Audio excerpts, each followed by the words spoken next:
that number and just like throw it in a pitch deck and like, here it is. Like there needs to be like, no, look, this link, like you were talking about, this link is X dollars that I'm selling per year. In my opinion, I think we're just past the point of like people will put like each mile is worth $0.59 in impressions. And it's like, dude, like I had a really good buddy who is a really good angler. He might even be watching right now, but like, and he is on the Elite Series. And he sent me a pitch deck. It was really good. He was like, can you just look at this for me? And he had that mile, like the impressions per mile. And then, it calculates out to, we do 60,000 miles, which means that's X amount in value. And I told him, I'm like, dude, just take that out of your deck. Take it out. Because unless you're going to go to a non-endemic, like a Mountain Dew maybe, and your whole boat and truck are going to be wrapping that, like the fishing industry people, from my opinion, don't care about that. I don't. You disagree? Well, no, I agree with you.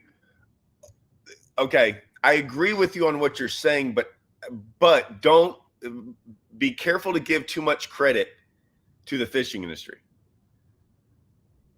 So, and that's I see what you're saying. So, like, you might be able to get away with it, is what you're saying. Well, or you might be like, you might be thinking above someone that's like not there yet.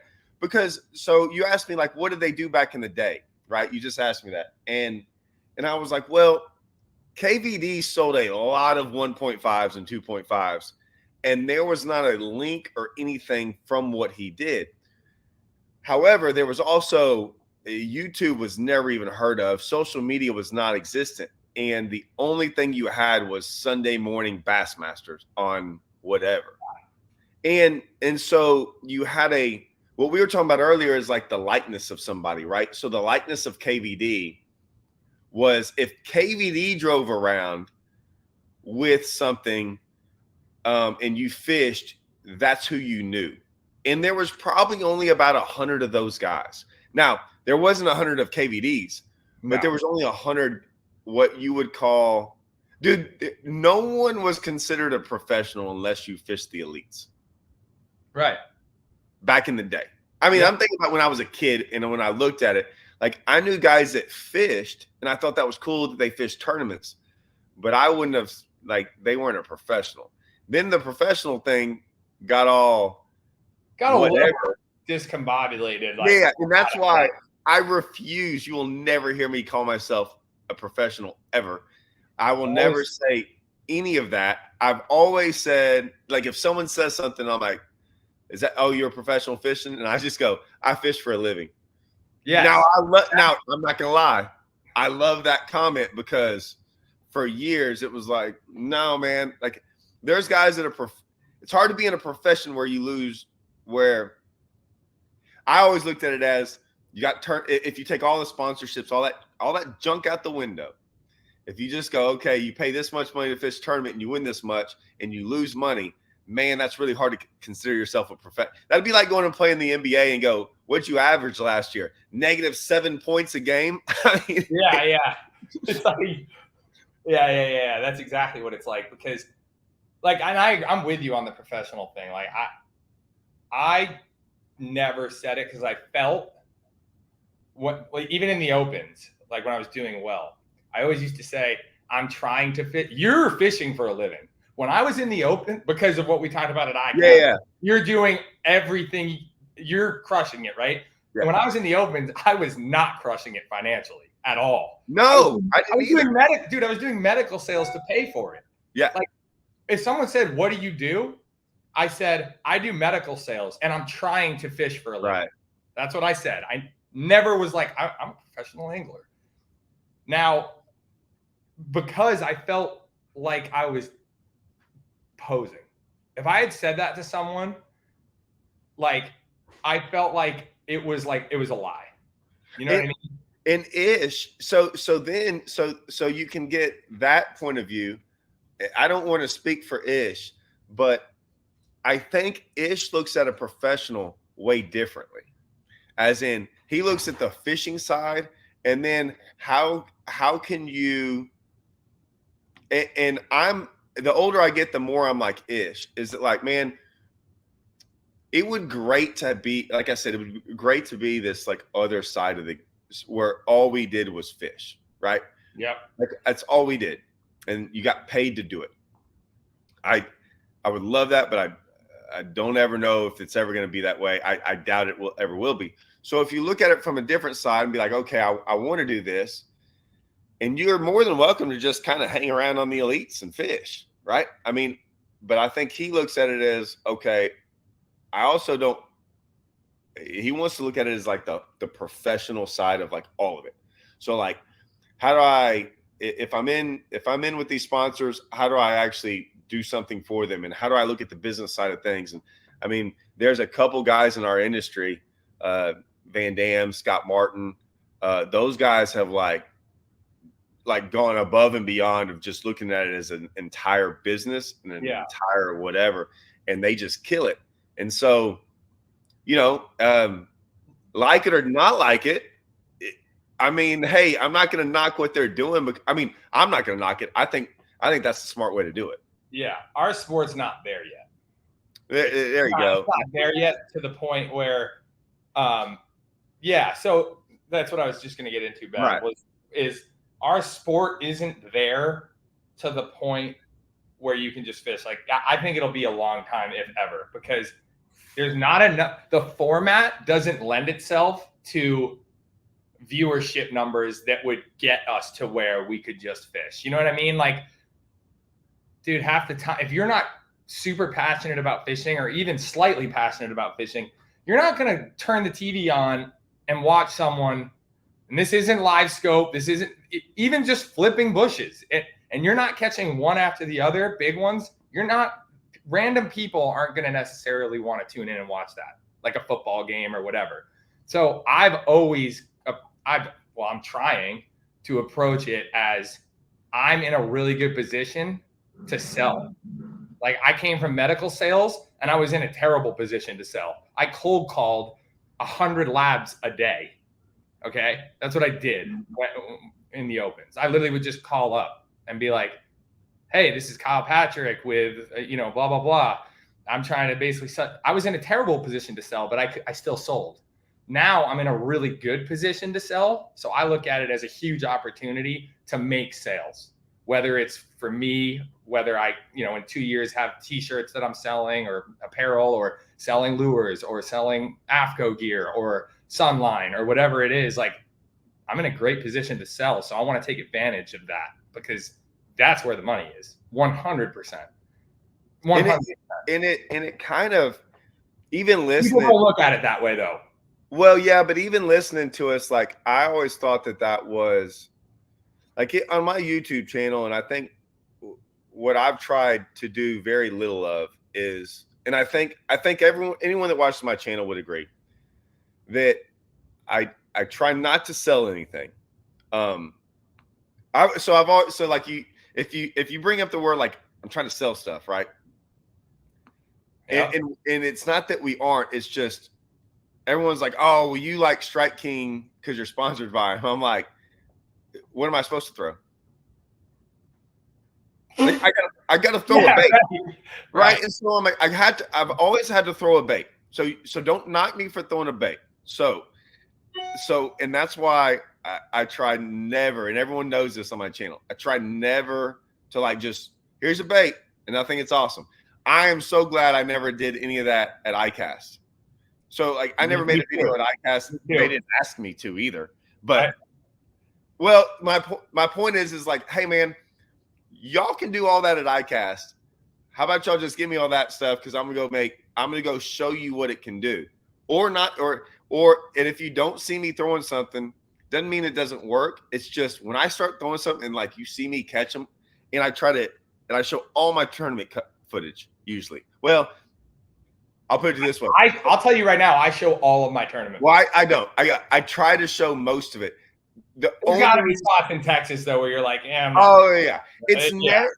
If if anyone ever doubted me, I could go back and do screenshots and be like, okay, I didn't show this footage. I should do this one day and be like, oh my gosh, and go, hey, here's me catching fish on the bait. I honestly sometimes just don't want to show whatever. So it just kind of depends. Yeah. You know, like you're saying, save like a spot that like kind of got exposed naturally. You show it later down the line and be like, this was cut out, but this is what I was throwing. Is that what you're saying? Yeah. I could do that, but I think everyone knows that, like, man, I throw Strike King like 99% of the time. And so, and I'm not trying to sell. I'm like, hey, look, you can buy it or not, but I'm just showing you what we did with it. And I'm not going to go out there like just throwing something to, you know, just be throwing it. Yeah. I mean, I try very hard because I never liked to I don't know. I keep going. I don't mean to like disrupt you. I had to like I'm confused by that comment. Okay, great. So we can go past it because I was confused by it too. I was never a fan. I was never a fan, even during the heyday when people did this a lot more and it worked. Hey guys, Kyle Patrick, Bassmaster Elite Series Pro. I want to talk to you about the worst. I hated it so much that I swore up and down that if I ever made this is when I was like 16 years old. Like I was like, yeah, that right then and there, I said to myself, if you can help it, never sell product that way, because I just don't like it. As from a content standpoint, maybe it works to sell for some people, but that to me is, if you're scrolling on Instagram, that to me is just swipe. That's it. Like, I agree with, they need a Netflix type series. Have you seen the MJ? Have you what is it? The one about the PGA Tour on Netflix? It's so good, man. I like binge watched the whole thing. Well, do you know what I'm talking about? Yeah. Well, yeah. Well, I'm sure, but here I think they do. What I'll say is what's it called, man? I don't know. I'm trying to. I know what I want to say. Full Swing. It's called Full Swing. It was called what? Full Swing. Dude, it goes through the back end of the PGA Tour, the good players, the bad players. And what's funny is like even like the bottom tier guys on the PGA Tour, they're like, okay, we're going to go to the event. And they hop in their like Gulfstream and fly out. And I'm like, I guess I'm just not in the right sport. Like, it's funny. Like the low, like the guys that they still rent a private jet to go to their events. Like, no problem. It goes through everything. Like so I'm so critical. Listen, I'm so critical, but you ever been around my father-in-law was Army Ranger and stuff. And so like when war movies come on, he's recommended like one or two, but like he has a whole different thing. Yeah. I am scared. I'm not comparing this, but I'm just saying, man, what gets portrayed on TV sometimes and by certain bass fishermen, I know what you're going to say, drives me up the wall. Now, you don't have to say anything. I can probably say it, but drives me up the wall with certain people. And like behind closed doors, we all kind of joke about it. But man, if they pick the right people and they did it in a way that because I mean I'm trying to choose my words carefully. I know things that certain, and I'm not even talking about TV. I'm just I've seen certain people and certain things and certain whatever pick people that try to make them these people, these whatever, and I'm going, man, it's too much. You know the camera's on, and you're trying to be this. You're trying to be what you think you should be. Yes, I rather hate than just being you. And that would happen, Todd. Oh, and it would drive me insane. And I don't think I'd watch. I know. I wonder if that's what's going on with the golf. But the thing is, it would drive a lot of traffic to the sport. I know. I couldn't watch it because I could name probably 60% of the guys would make it like that. Like, okay, we're rolling, good, and then they would say some random stuff or do random things that just didn't portray it right. Like, there are plenty of I mean, I agree with you. I'll just leave it at that. And what sucks is, and this is what I said. I've said this, that bass fishing to me, and it's very clear to me, and I don't know, I'm not saying it's a good or a bad thing or whatever it is, but I don't think it's a great thing. I don't know. Maybe it's a great thing, but I'm not going to have to deal with it. Maybe you do. If it goes this route, because this one right here, the 75%, 25%, it would probably eventually, if you did it right and got the right people, and maybe when I say the right people, I'm not saying the right people for me and you, but the right people in this. Yeah. And people started paying attention and they watched it, it would probably grow the sport way more. Now, I also think it would be less about the fishing and then more about the drama, because I think that's what's going on now, because my YouTube and everything shows. I mean, I think in society, I mean, there's just so much stuff out there that, like, unless it's just like this drama filled whatever, most people don't care. There's a small group that cares, and that's who I think some of us like relate to. But and don't get me wrong, we want to know the drama too, but some people are just, that's all they're in it for. And dude, I'll be honest, I don't, now that I'm really thinking about it, at least comparing it to the Swing U or whatever, or Full Swing, I don't think it would be good. I don't think there's enough in fishing to actually create a good documentary series or a Netflix series, because, man, like, thinking about, now I'm not saying like they would choose me or anything. I'm just saying if they did, it would be really hard to make, like, I mean, what? So they're filming me as I'm driving to the event, filling up at, no, they'd have to, and then what? Fishing? Like, I don't, like, what would they? Well, like, they'd have to catch, what is it called? Not a genie in a bottle. They'd have to catch whatever in the bottle. What's it called? Magic in a bottle or whatever. Like, they'd have to pick, to me, what I would think. And I always, before I say these things, I think of people. So I just want to let everyone know. Full disclosure, guys, when I'm thinking about this, I'm literally thinking of people that I would never choose. Okay. But there would be, if you picked rookies or certain people that were trying to make it, and they're, the way, I've never seen a movie, right, where it's like there's this guy who has everything given to him, and it shows him, he's a basketball player, and he's showing in the gym, like a new gym by himself with a coach, and the parents are like, yeah, here's $200, pay my, and that kid's working hard, and they're like, look at what this kid did. He's persevering. He's trying to. Meanwhile, like, there is literally, like, nothing. There is no hardship. None. That's the problem. Zero. None. So you couldn't do it on that because you can't relate to someone like that. Everyone's going to turn that on and be like, what is this bullshit? Yeah. You know, like, hey, man, you just graduated high school. Here's $120,000 boat rigged up, 14 live scopes. Here you go. Go try to make your dream come true. And I'm like, my dream come true? I just got my dream. Yeah, exactly.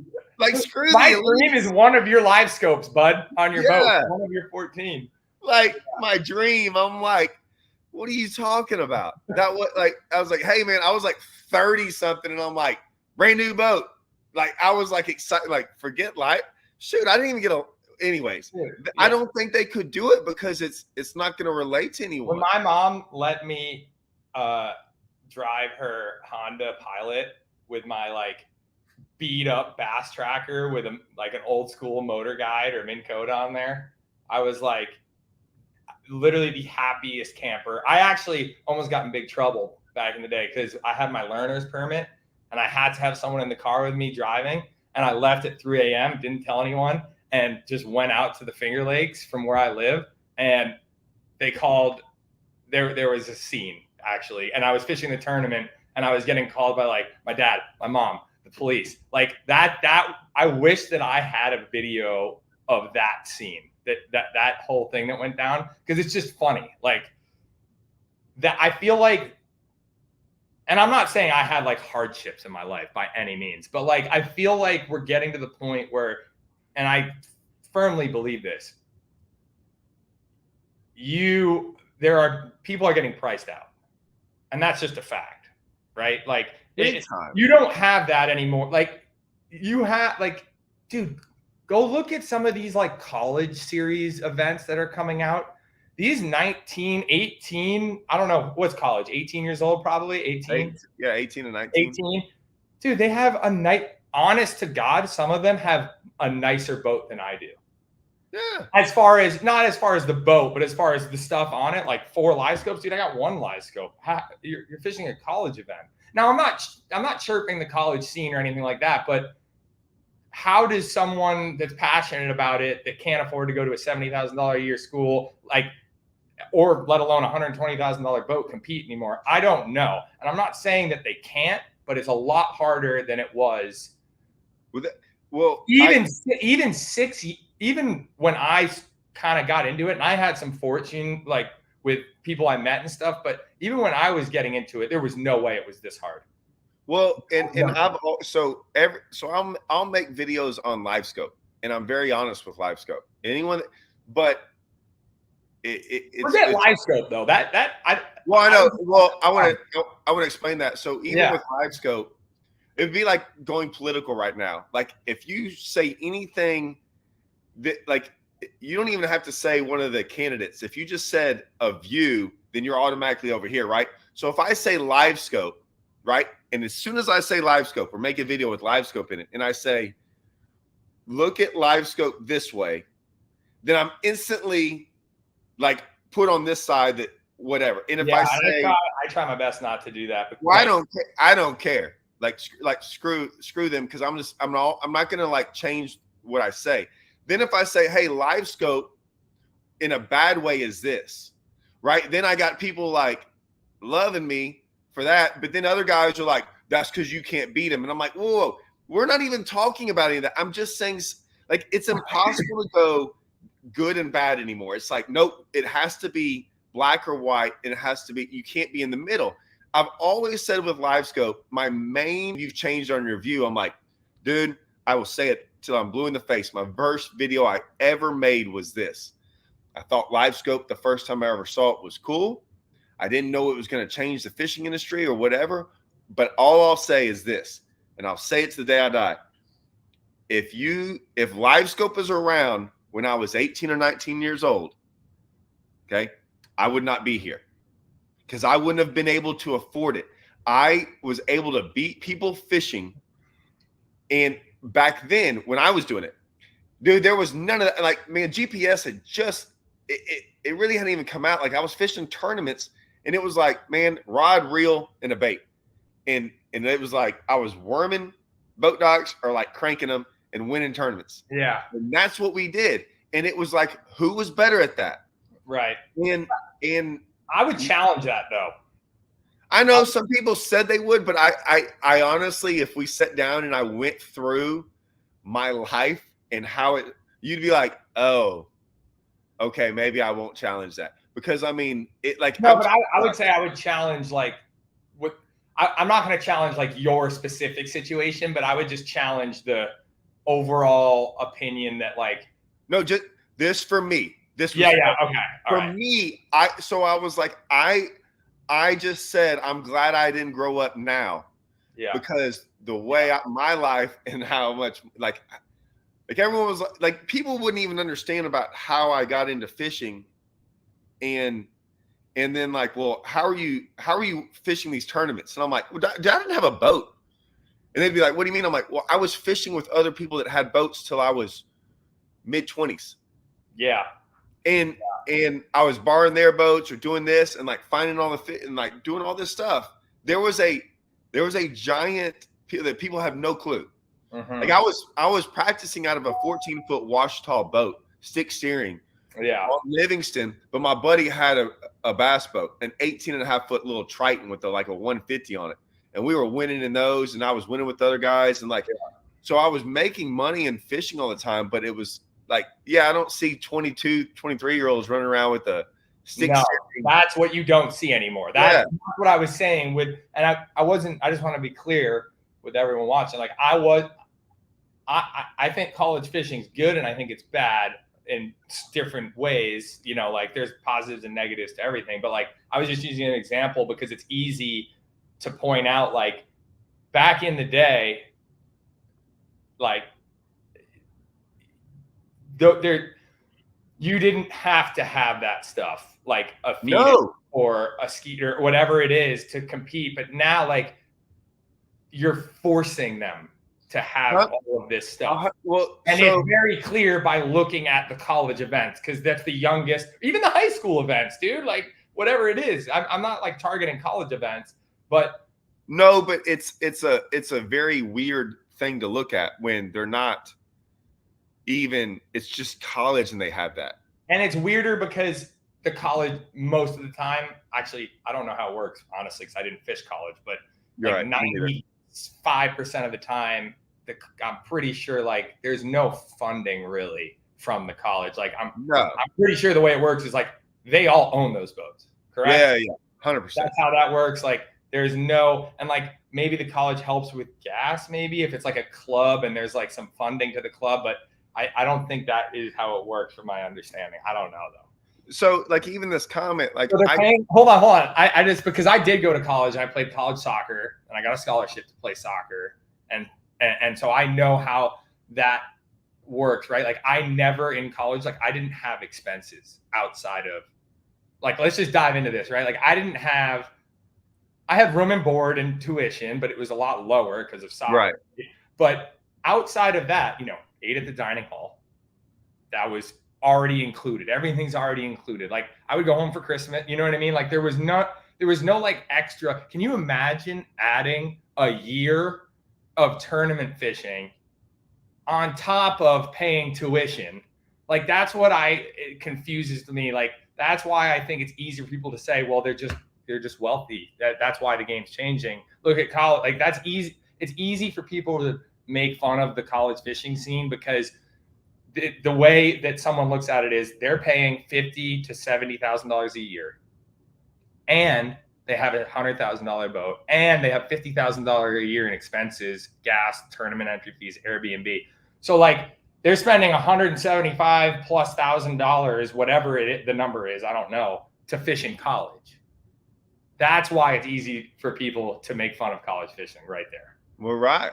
And not to take it, I mean, like I didn't fish college because I don't even know if it was around, but even then it was going, I was like Rayburn's right there. I mean, I literally chose SFA.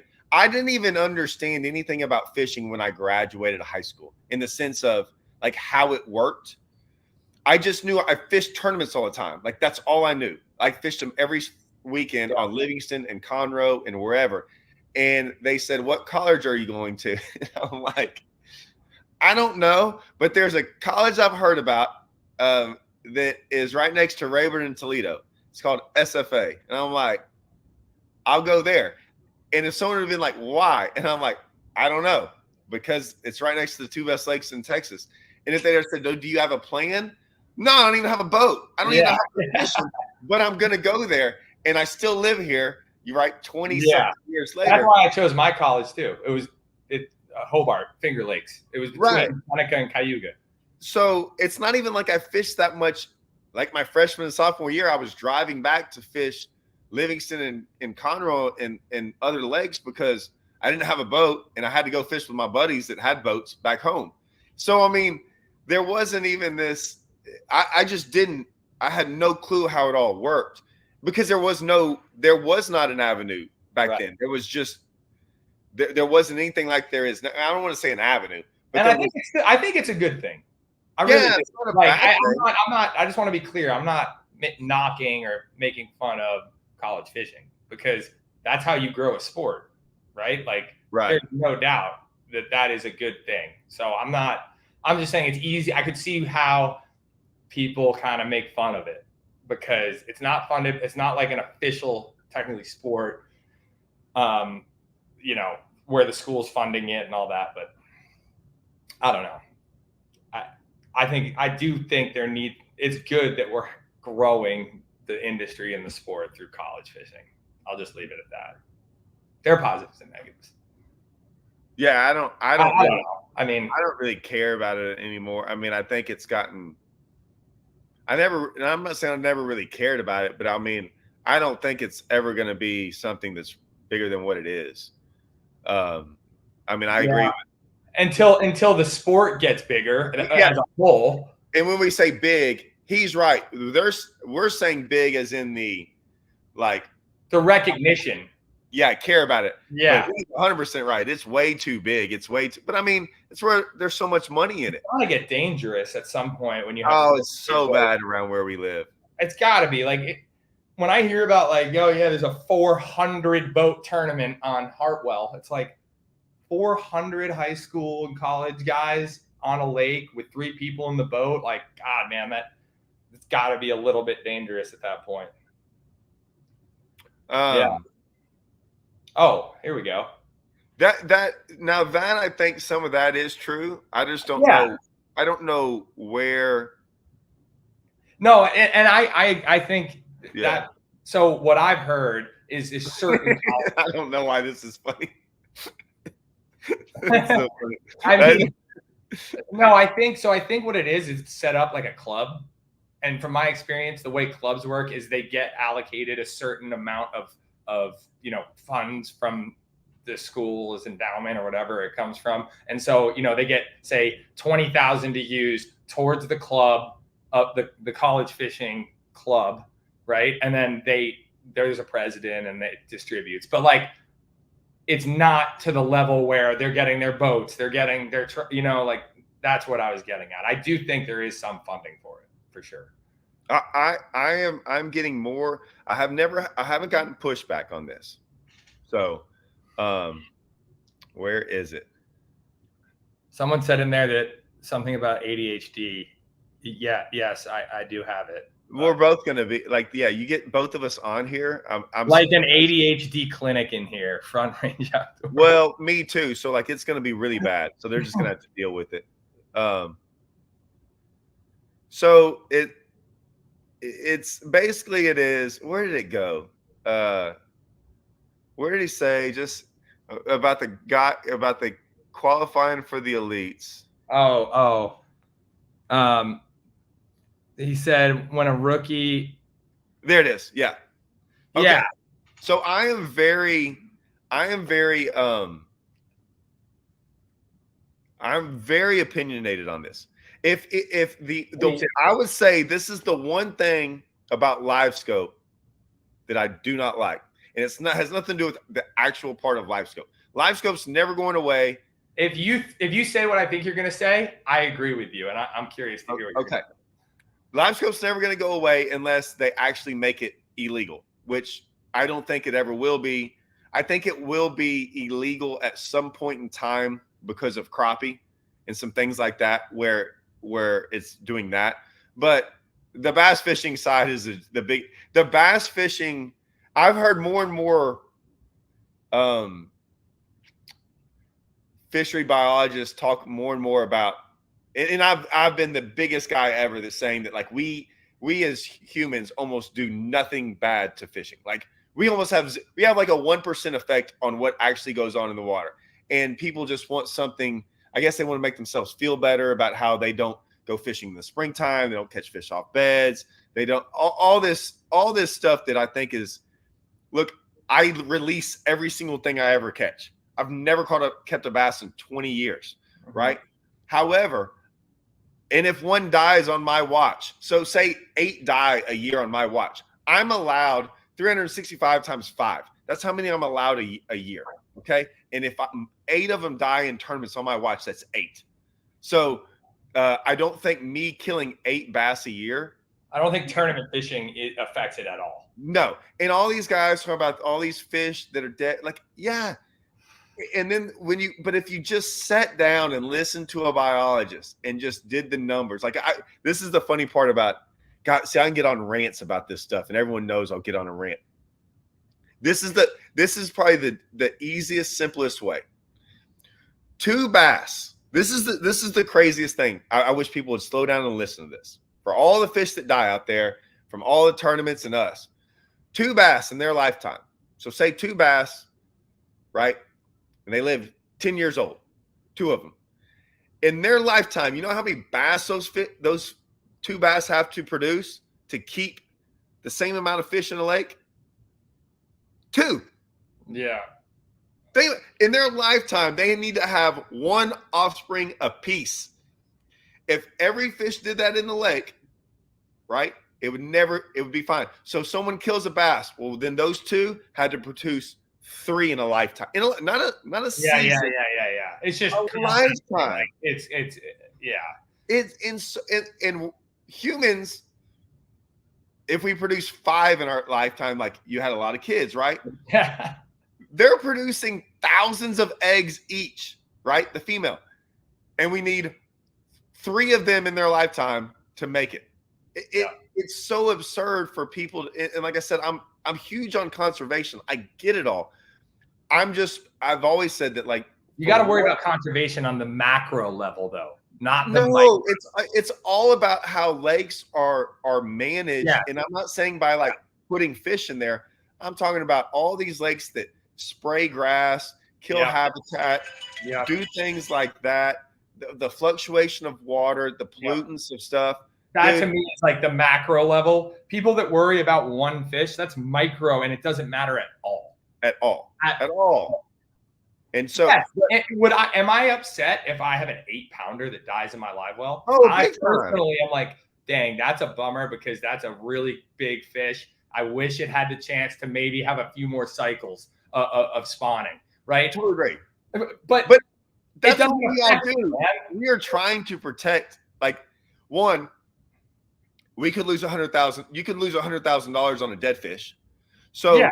I'm sorry. And I'm upset for personal reasons. Like it's selfish. Like but it's not like about the greater good. Right. So I mean, like, and you can be mad about that, but it's true. So I mean, if I see a fish dead, I promise you in a tournament, I'm way more worried about the weight I'm losing than the fish.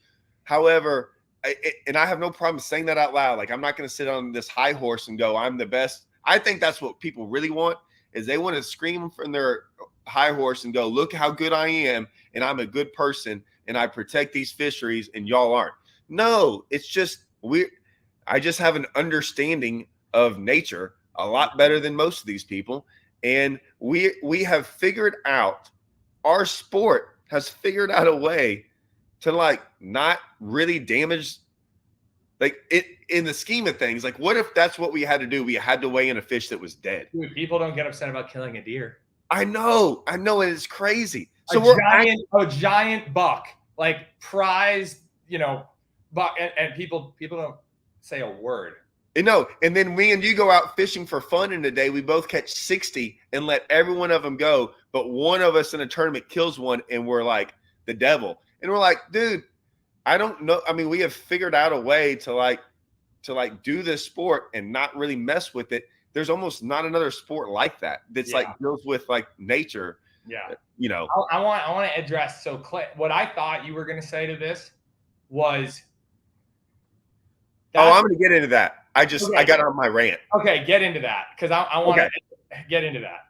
Okay. I want to know if what you're going to say is what I was thinking. Right. To me, like I said, you can't go to an extreme of going, but people take everything people say as an extreme. So I want to state this the way I want to say it. When I say Livescope, right, guys, I would love to see these guys without Livescope. Okay. And and I'm like, they wouldn't be as good. This is my comment. I want you to listen. Not you. I want everyone to listen to what I'm saying. They wouldn't be as good as they were if they didn't have Livescope. Now, I've always said this. I think I'm one of the best sight fishermen in the country. I wouldn't be as good in my standings in fishing.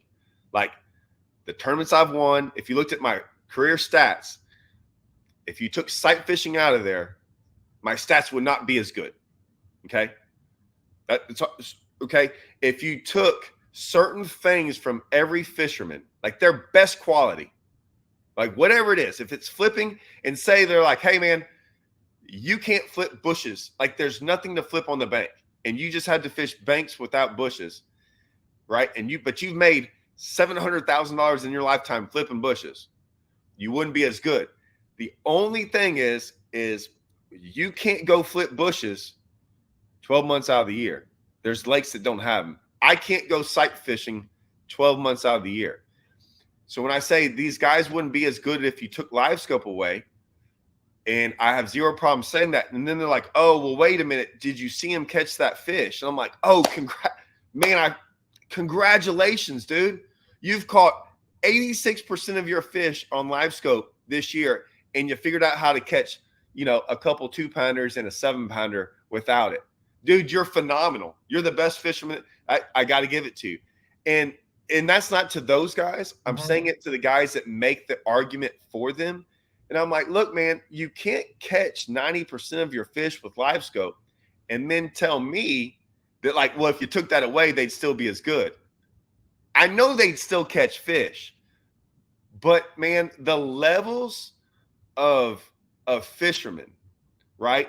When you get to BFLs, Toyotas, Opens, Elite Series making the cut, Elite Series guys making top 10s, and Elite Series guys winning.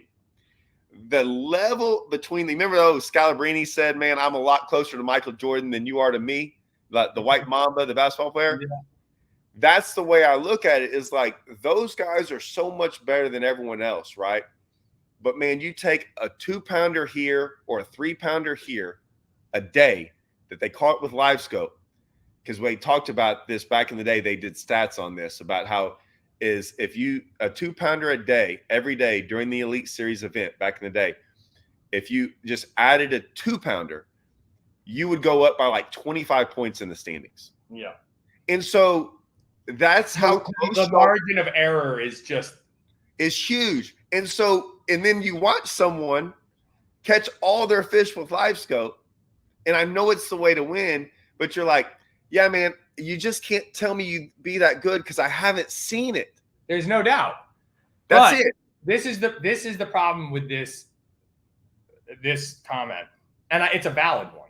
But what you have to remember is, and I fall into this category, right? Even though I wish I didn't. I wish it's not your fault. You have to. And this is part of my argument. I'm going to tell you my thoughts on it, and then I'll give the underlying details, right? I wish that I didn't qualify when Livescope was prevalent. I truly wish that I had qualified. I wish I was 30 instead of being 27 right now. I wish I was 37, because I truly believe, and if I didn't say this, I would be, I would have no self-confidence, right? I think I would have qualified 10 years ago at the age I am now. You know what I mean by that, right? I wish that it wasn't a thing, because it's almost like you said, like there is a little bit of an asterisk, like Livescope. And I hate that, because like I told you at ICAST, the first tournament that I got was 2022 at Oneida Lake, that open. I got Livescope on my boat. I had not had Livescope, and I got it, and I said, oh my gosh, it was eye-opening. And I used it a little bit in the event and whatever. But the argument, if you took forward-facing sonar away, these rookies that are living on the road are still going to do well. Or I do think if you took forward-facing sonar, this is something else. Don't mind this. Oh, okay. Yeah. So the original comment, it's unfair to say, because we do have Livescope. And if we didn't, the rookies that qualified would still be the rookies. Oh, not. I'm saying no, I'm saying we took it away. I'm saying it's not fair. it can be not fair in the truth, but it's unfair to you. Like I don't mind saying it to you. I'm not saying you're one of them. I don't because it's a pointless conversation. Right. And I'm not out there going around saying that. I'm only saying it now because of now that it's a topic. Right. Does that make sense? Yeah. So, but what I'm saying to that comment though is like, if we ban Livescope next year in the opens, there would still be 9 rookies that make the elites. Yeah. You know what I mean? Like that's where I'm getting at is now, like, just because it was prevalent, that rookie class would look different. It would look different. And listen, we talked about this at ICAST too. It would look very different. You're right. I don't care about the elites. Like I could care less about y'all. Okay. Right.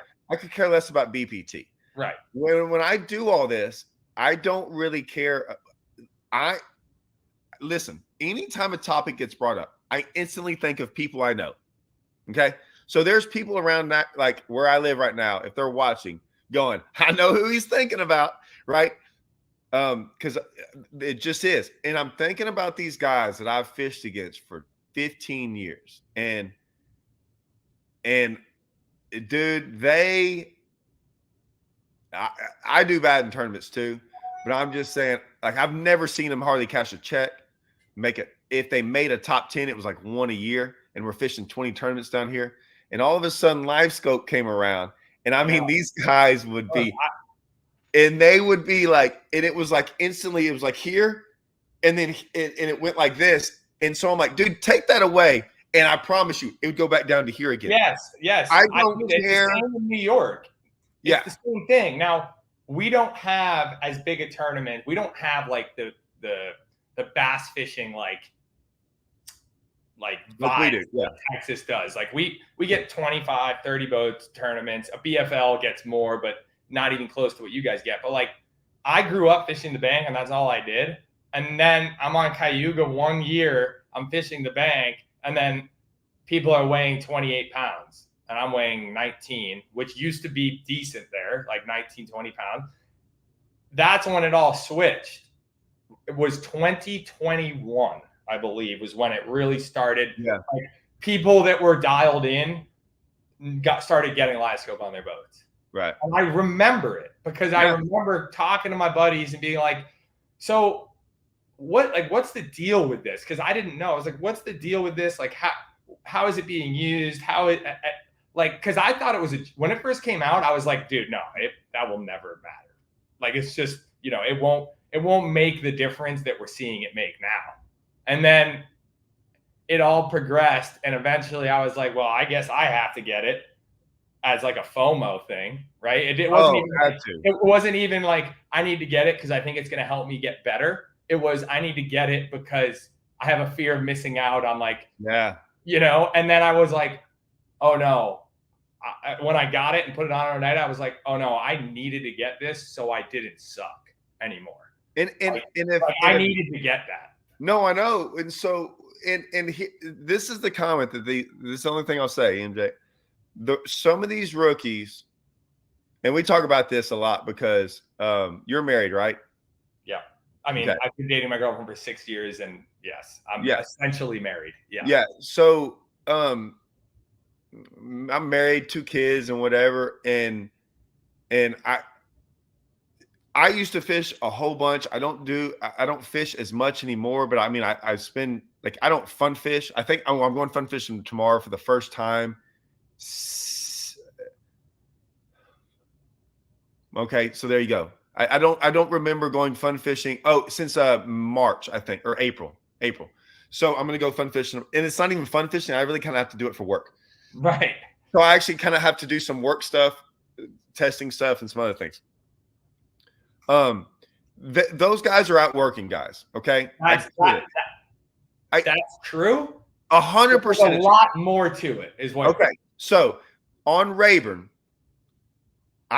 if you showed up on Rayburn without Livescope, you're talking me or you? Okay. I challenge anybody to this. Show up on Rayburn. Without Livescope, I'm losing to you 100% of the time. Not to me. Don't even bring me into this. I'm just telling you. bring in 30 of y'all without Livescope, and then get in our tournaments, and no one can use Livescope, and y'all you can practice every day for the 5 years. Some of y'all are going to do pretty good. Wait, here. I can practice how long? You can practice every day. Well, yeah. I mean, I Every guess day. in a false reality world, you know. No. Fake 365 days a year. Y'all can go practice. And let me tell you something. You're going to come into tournaments and you're going to bring in your 12 pounds because that's Rayburn for you sometimes. And you're going to go, well, wait a minute. There was 42 bags over 20. I don't get it. And you think so? Even practicing for 365 days? 100%. Ask anybody. 100%. That lake will freaking chew you up and spit you out, dude. There's going to be times you do good. I'm not saying you won't. Yeah. What I'm telling you is, go. Rayburn is. I'll throw a stat at you real quick that probably no one on Rayburn even knows, and I've kept up with it because I'm selfishly, I know why. Because someone asked me that one time and I was really clueless on it. But it's just one of those lakes, and it's so big. Toledo's even worse. Toledo, they crush you on Toledo. And I mean, they crush us on Toledo at times, and we're trying to go over there and like my fishing partner Russell's won a Toyota over there. Well, he's won 2. I've won 1. We can compete in the springtime at times, but man, those guys found spots in the 80s that are that. Now, there's some new guys on the lake that are really good. Now, I hope those guys don't get mad at me, but they one got really good because during COVID, and then a lot of the other ones, Livescope has a lot to do with that. Well, Livescope has a lot to do with anyone that's really good right now. Right now. I'm just giving those guys. I don't know who you're talking about, but I'm giving, and they may be watching, whatever. I'm giving them the benefit of the doubt the same way I'm giving anyone who's really good right now the benefit of the doubt. Like, yeah, they're really good right now because of Livescope, but like, yeah, that's just the industry. Like, what are they going to not put Livescope on? You know what I mean? Like, there's no doubt it's because of Livescope, but I don't think it's a fault, right? No, it's not a fault, but yeah, but I'm just saying, like, you know what I'm saying, right? There's a reason on Rayburn for years. Like, it was when I started fishing Rayburn, man, I had to put so much time in it before I started winning, and then I can still go. I mean, it's still so hard at times. Like, you go up and down, and a lot of these are like team events. So you're getting 2 heads put together of learning some stuff, and the needle in haystacks that you had to find that you couldn't find graphing or any of that stuff. And then to outfish people. And like, I was winning basically off different techniques and different things. And I think I'm a pretty good fisherman, but I mean it took me years to get to a level to where I thought I could, to whatever. And one year and it's over. And I know this guy says like they will catch them with the locals. I didn't say they wouldn't catch them. I said y'all would catch them at times. Yeah. I know what you're saying. I know what you're saying. But consistency can't be there without like, it's not possible. No, and you can't Livescope. I can go to a lake. This is when I go to Toledo now, I'll put it to you this way. I've been fishing Toledo forever, right? It scares me. There's certain ways I can catch them over there. And then there's other times I can't. I will say this, and I don't care if I do horrible in an event. If you put me over there right now with Livescope, I have zero fear of Toledo. You put me over there without Livescope right now, dude, it's pretty much, and if anyone, there's some guys on here that know Toledo this time of the year, he gets it. If you put a non-local over there right now that doesn't know Toledo without Livescope, he is getting absolutely crushed. Fact. I don't mind going over there right now. Like, man, I got Livescope. I can at least, because dude, you can go over there with Livescope and zero, but at least you haven't been throwing around fish, or you're around fish and they're not whatever. You go over there and you're like, I don't even know. Yeah, I'm just blind out here. And I'm sorry, it's just the truth. Yeah, no, and I'm with you because even like, dude, like I remember on Cayuga, because that's obviously a tournament lake everyone knows for the most part. Like I remember going there with like a 1 ounce, hack attack jig, right? Back when I was 17, and looking at the local weights and being like, oh my gosh, like it was always, I'm amazed and perplexed at how they're bringing in consistent 22, 23 pound bags. And then, I fished it consistently and I got a little better and a little better. And this is before Livescope, so I'm 18, 19, I'm out there in the deep grass and you're just flipping, dude. You don't know what you're casting at. No, right. Like you're flipping in grass. Just the north end is just one grass flat, like massive. And you're just flipping, and then you look down and you see like a little hole, and you're like, oh yeah. So you back off it, you flip in there, you catch 1, 2, maybe 3, maybe multiple bass. And to your point, that doesn't happen anymore. Like there's no. When I go to Cayuga, I just know that I'm gonna catch fish. Right. There were times on Cayuga where like, oh, the deep bite's not happening. Now I have to go catch 13 pounds on docks to not come in and look like an idiot. And there was always that, do I go hit dock? Like there's none of that anymore. And that I will agree with you. Like there's no, what you're talking about on Toledo is like the mystery of, or not the mystery, but the like the lack of knowledge of what you're actually fishing combined with the inconsistency of the lake creates that challenging environment for someone to come in and do well. That's what it's like. In those guys, like we talk about the Mike Met, and you won't know these guys, but Mike Metcalf and Glenn Freeman's of the world. And I mean, because Harold Allen and freaking even I forget, why am I forgetting the general? What's his name? Larry Nixon. All those guys were there, and I've seen lakes around here. Like I look back at some of these spots I found on like little lakes around my house. I found them because like 30 freaking giants started blowing up one day, and I would have never found them. Right. And now you'll never see that there. And they're like, some guys like, why are you fishing right here? I'm like, man, I got lucky back in the day, and there was freaking giants blowing up. Right. I would never have found. Now I can go there. So there's a channel bend on Lake Nat where I'm from that like I found by cranking. So like back in the day, how I found stuff was I got on the channel bend and I started cranking for like hours of just being like, I never picked up tow motor for like miles. And all of a sudden, now I don't know if I was doing it the right time of the year, right time of the day, right time of anything. I might have accidentally missed a cast, whatever, but I ended up catching this big one. And like for years, we caught these giants off this spot. Well, it's funny now because I can go over there with Livescope and I can go down that hole and I don't ever throw. I go do down that channel bend and I do the same thing 5 times as fast, and I can get to that spot. And when they're there, and it doesn't matter. So I went there the other day, or it was like last year. I was with a buddy, and if I'd have cranked through there, never got a bite. And I was like, oh my gosh, there they are. And we threw a couple things down there and finally got them to bite. And we caught like 30. Yeah. But I would never have stopped there. And that's all I'm saying is, like you said, when you go to Toledo now, the information that I have now at my fingertips of the biggest one, is there even a fish down there? Or, oh man, I'm throwing at fish. They just don't want a crankbait today. Oh, I threw a worm. They don't want that. Now I throw a freaking whatever, and then they start biting, and I'm like, oh, we got it. Well, before you would have cranked through it, and if it didn't bite it, you were gone. Yeah. And that's the thing about Cayuga, dude, is like, I don't know if you've seen some recent posts of elite guys that are there right now in the rookie class. They're catching 30. There were 2 31-pound bags caught.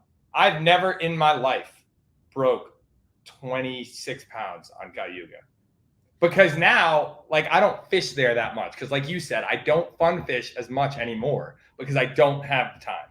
I just don't. So right, like when I'm back in New York, I'm doing work stuff, family stuff, whatever, right? And that's astonishing to me, and that would have never happened without Livescope. But the fact is it exists, and we have to just change I've just understood, that is, yeah. I mean, Well, I think it's like this and it's called putting in the work. And like it was when we were younger, I looked at those older guys. I can say those older guys because they're my friends, the Dickie Newberries of the world that live down here, and these guys on Rayburn. And I was going, man, my child, when I looked at them, and what made me mad, and it wasn't their fault, I was going, man, I've got 2 years on Rayburn, they got 20. And so I put in everyday work trying to figure out that, because I'm like, I can never get that back from them. Those guys. Now it's switched. It's almost a disadvantage to have 20 years. Right. Like seriously. 100%. It's way worse. Disadvantage to have 20 years as opposed to brand new to the lake. It's not, I mean, okay. You know what I'm saying. Yeah. So I think, so anyone that doesn't understand that is this. If I go to a lake, okay, so Rayburn's the worst on me and Russell, right? So we can go to Rayburn, and I can think about the 25 tournaments I've won on Rayburn and like the 50 top fives I've ever made, right? Yeah. Team tournaments, all these things. And I can tell you all these places I've won and caught them and how I did them this way. And I've got 1,000 different, because I would probably say, I dare to venture to say that I've probably won tournaments in a broader way of catching them, than most people on Rayburn ever have. Like from top water to deep to cranking to frogging to sight fishing, all these things. I think that's why it's made, and I wanted to, because I think it's made me better on other lakes. But if I can think about all those times where, oh man, remember that time we caught them frogging with this water level and we had 30 pounds? Whereas you might go there and that doesn't enter your system at all. And you're just going, not you, but Livescope. I mean, no, dude, me. Right. So I'm not afraid to admit, like, that's, I think, I'll let you continue, but I'm not afraid to admit that when I go to a new lake, dude, I'm looking at my Livescope. Yeah. Because guess what? I have to compete. Right. I would go to Rayburn. If it was me versus you, fly out here right now. I've got a boat ready. I'd be like, does it have Livescope? Okay, let's go. Yeah. Because I know that I could compete against you with Livescope. Maybe not, but it would help my chances dramatically. So you can say me, because and I depending on where we would go, yes, for me, but I would definitely, I have to go check that. So we both get 12 hours a day for 3 days, right? Yeah.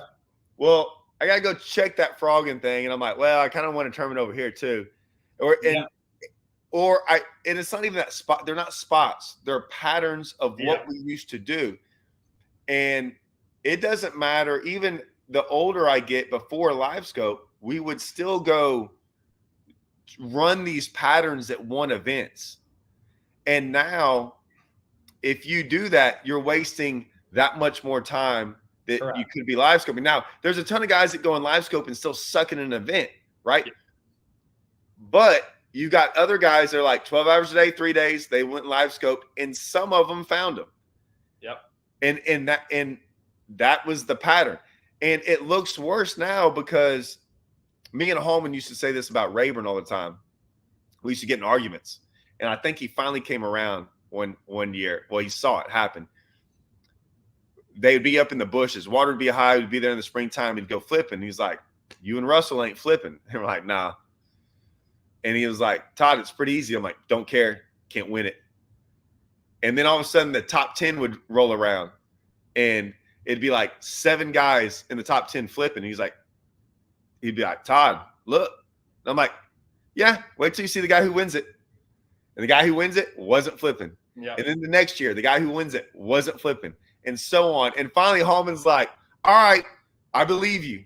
I said, yeah, you got guys catching fish easily, and you got 80% of the guys flipping. But they're cannibalizing each other. Well, it's not even that. It's not the right pattern. It's a good pattern to catch fish and make a top 10. But if you took 80, and it's easy.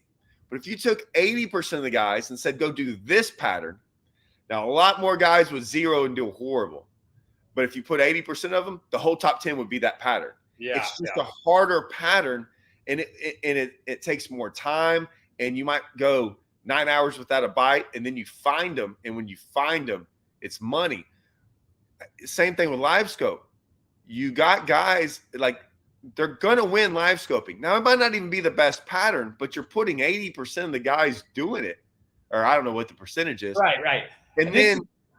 And then that's that becomes like, oh, that's how it was won. I'm like, and maybe it is the best pattern, but you still got 80% of the guys doing it, and they have to. They feel they have to. I kind of feel they have to. This is where I need people to have like a change in like what they're saying. So like Livescope, it's how people portray like I don't even know how to say this. Like it's the way that it's like villainized. Like they take it out on like that, like the anglers. And I guess you kind of have to take it out on the industry. It's not the angler's fault that they're using, right? Like that's zero. And it's yeah, like Is it solvable? Is it solvable? God, I don't know. I think I have an answer for everything, and I don't have it. No. And if someone, please don't get on these comments and say ban it. That is not because of this right here. We are talking about no one from that's a valid point. Garmin or any of these companies, if they ever said, Todd, you were talking negatively about Livescope, I'm like, no, I wasn't. I was talking about how it's the most phenomenal thing in fishing because I'm arguing the fact of how good it is. Right? I'm telling it. Our discussion is validating how good something is, not how bad it is. Yeah. This thing right here, we have gotten used to it. Now, I could still go catch them. I would say most of the tournaments we did good in this year, we were not using Livescope. They're in the springtime. They're doing a frog in, top, whatever. I will say that, man, like what I'm going to go do tomorrow. Oh, Kyle, it's going to be fun. I'm just going to send you pictures just to piss you off. Do it. It's going to be fun, and I'm going to live scope the entire day, and I'm going to have a blast. And I wouldn't be able to do it if they ban live scope, it would suck. I would not have as much fun. Yeah. So it does. So from a fishing standpoint, and like when we get used to it, and graphing for hours, oh my gosh, it's why I stopped fishing. I didn't want to sit out there for 7 hours idling around. I hated it. I still hate it. Yeah. So I've gotten used to live scope. I do I don't mind it. Me too. But I get a little tired with it. I really do. And that's the God's honest truth. Like if people, and you know what I get tired of? The fact that I'm tired of it. At Smith Lake, I was tired of it. I was so tired of it. And it bothers me. Yeah. That's so good. I mean, not really though, because you would just change the way you fished. Like, no, we would. I would, but why? But I would just go to the bank like I grew up and like I've done since I was literally forever. So live scope, in my opinion, live scope shouldn't bother a single person unless you're in a tournament. Why though? Why even in a tournament? Well, but so the only reason it should is because you're bringing it. So like fishing with live bait. Does fishing with live bait bother you? I mean, if it's not against the rules. Well, I'm just saying, like. Yeah, I mean, it bothers me a little bit because it feels aimless and like you're not. Who cares? What about trolling? What about trolling? Does it bother you? No, none of that really bothers me. No. So the general public, like if I see a guy trolling down with a crankbait catching bass, like I don't care. I'm like, hey man, yeah, cool. Whatever, right? So like it doesn't bother me. It bothers tournament fishermen Does it though that much? Yes. Here's my honest. No, 100% it does. Or is it just a lot of people that don't even care about tournament fishing, but just no? That's what part I don't understand. I'm saying it bothers tournament fishermen, and it bothers people who watch it. But I'm not saying it bothers everyone. I'm saying those are the people it bothers.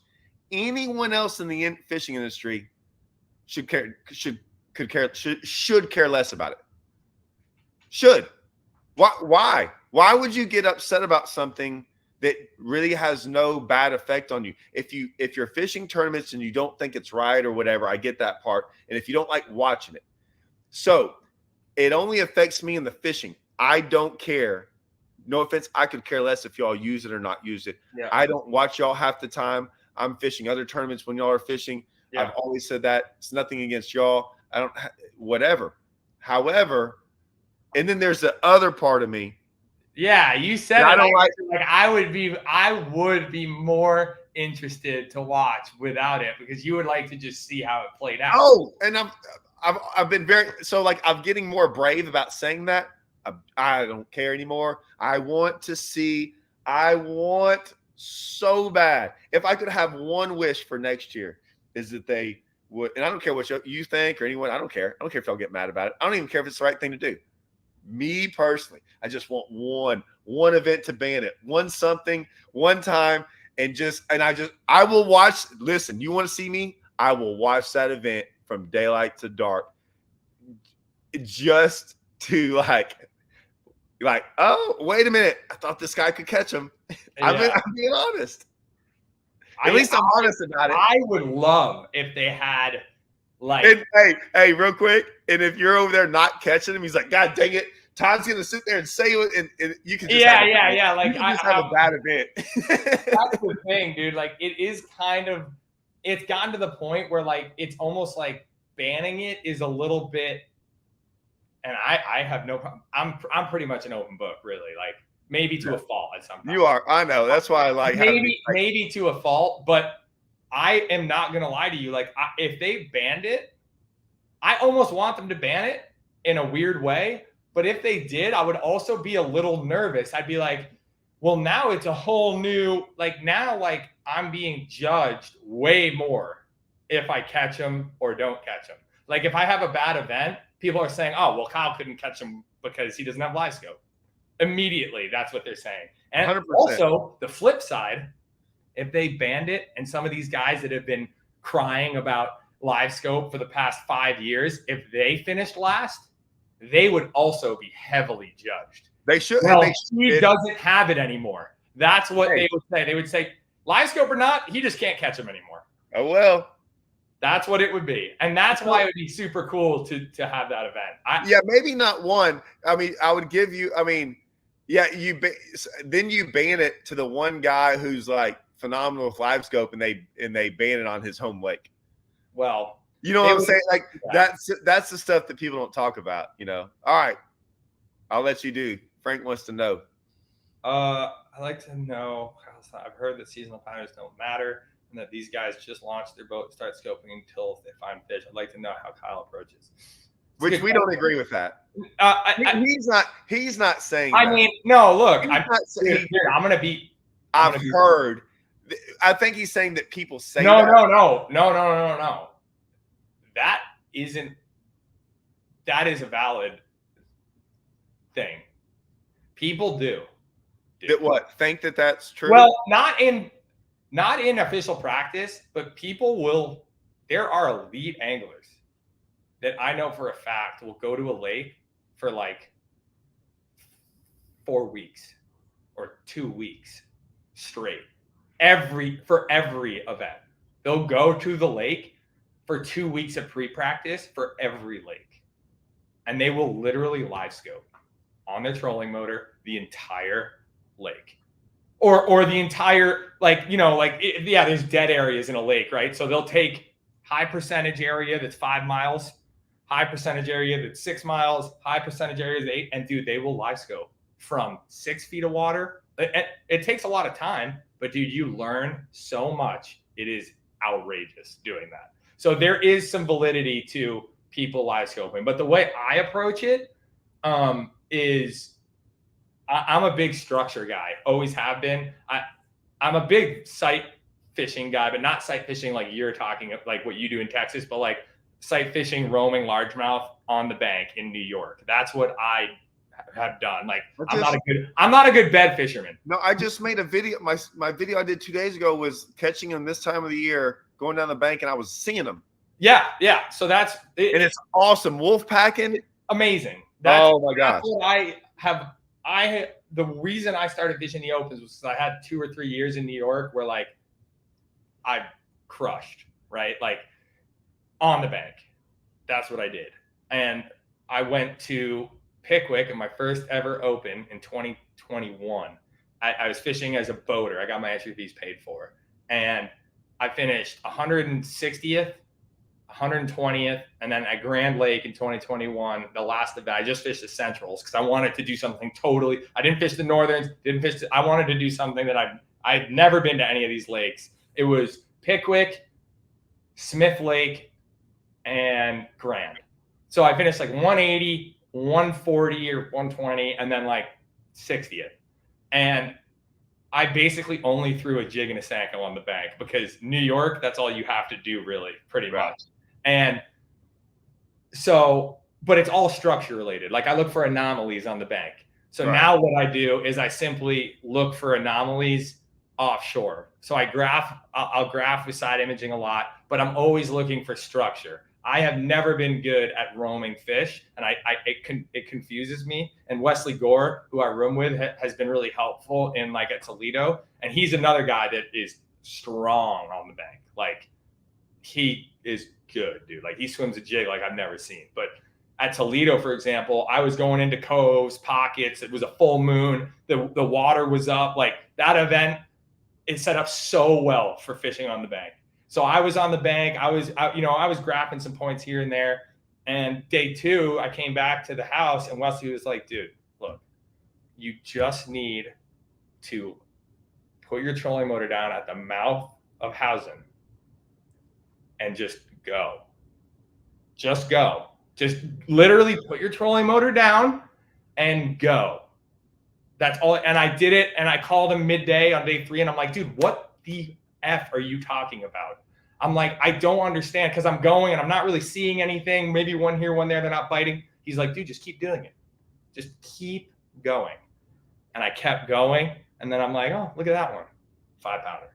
I'm like, okay. And then I would go for like 15 minutes and not see another one. Oh, look at that one. 4-pounder. But it was what time of the year you went there. Yeah. Was like perfect for it. No, and I understand that, but I'm just leading into what my approach is. So like that's new to me this year. But like in the opens, my approach was just finding areas that are flatter on my mapping, and I go there and I graph and I look for structure, and then I'll put my trolling motor down at say a brush pile. And if I see a fish in there and I get a bite, cool. And then what I'll do is I'll circle around on my trolling motor, looking at live all around that structure within probably 250 yards, and just see if there's any cruisers or if there's anything else. And then, what? I know, I'm open, dude. That is the route, though. I won't go into anything further. Well, you can go into whatever you want to, but I mean, it's definitely 100% a thing.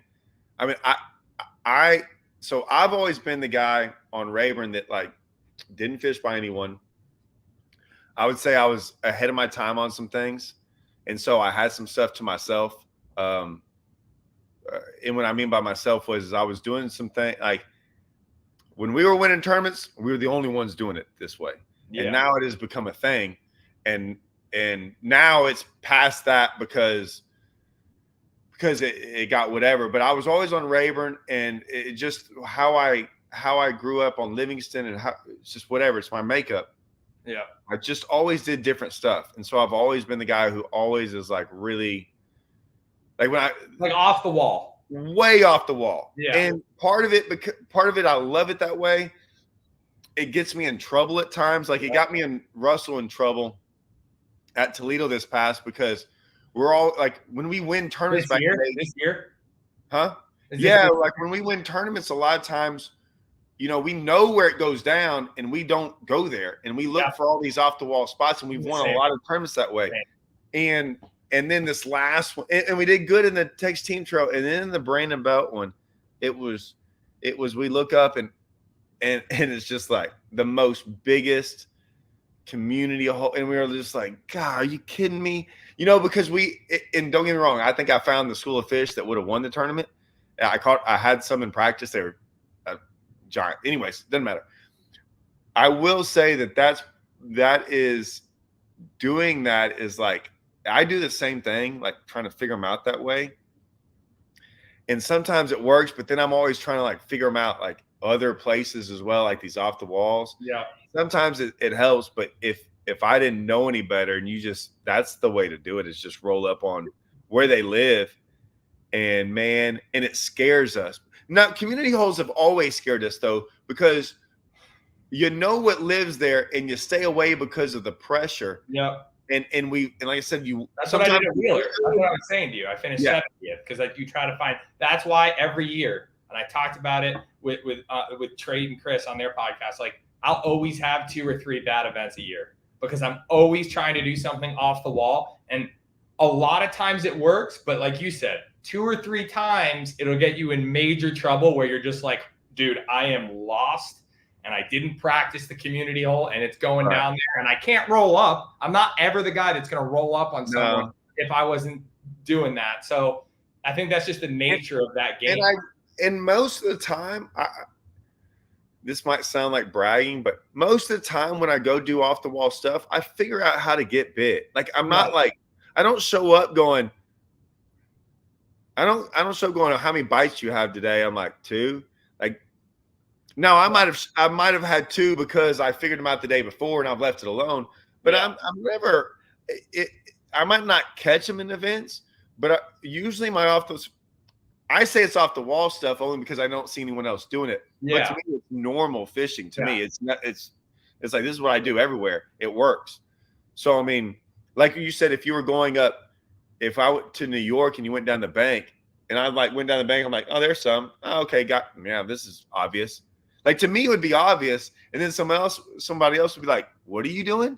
Yeah. So when I went to St. Clair, I didn't know any different. I made a 5th or whatever in the tour. I caught them all in 4 foot of water or less. Yeah. And I was throwing a swim bait, and I was smashing them. It was the most fun I've ever had, and everyone else is out there deep. Yeah. And I'm like, I don't even know where to go out there. I made a video about it because I'm like, I didn't realize you're just supposed to drive around St. Clair until you see a bunch of people. Yeah. I'm not saying that's the way to do it, but apparently. But yeah, I just went up shallow and started catching them. I'm like, well, this is fun. Never had a person the entire event even come close within a mile of me. And that's, dude, that's how I won Ozarks. I hardly saw a boat until day 3. Really? Yeah. Day 1, I had 20 pounds and didn't see a boat. Not one boat.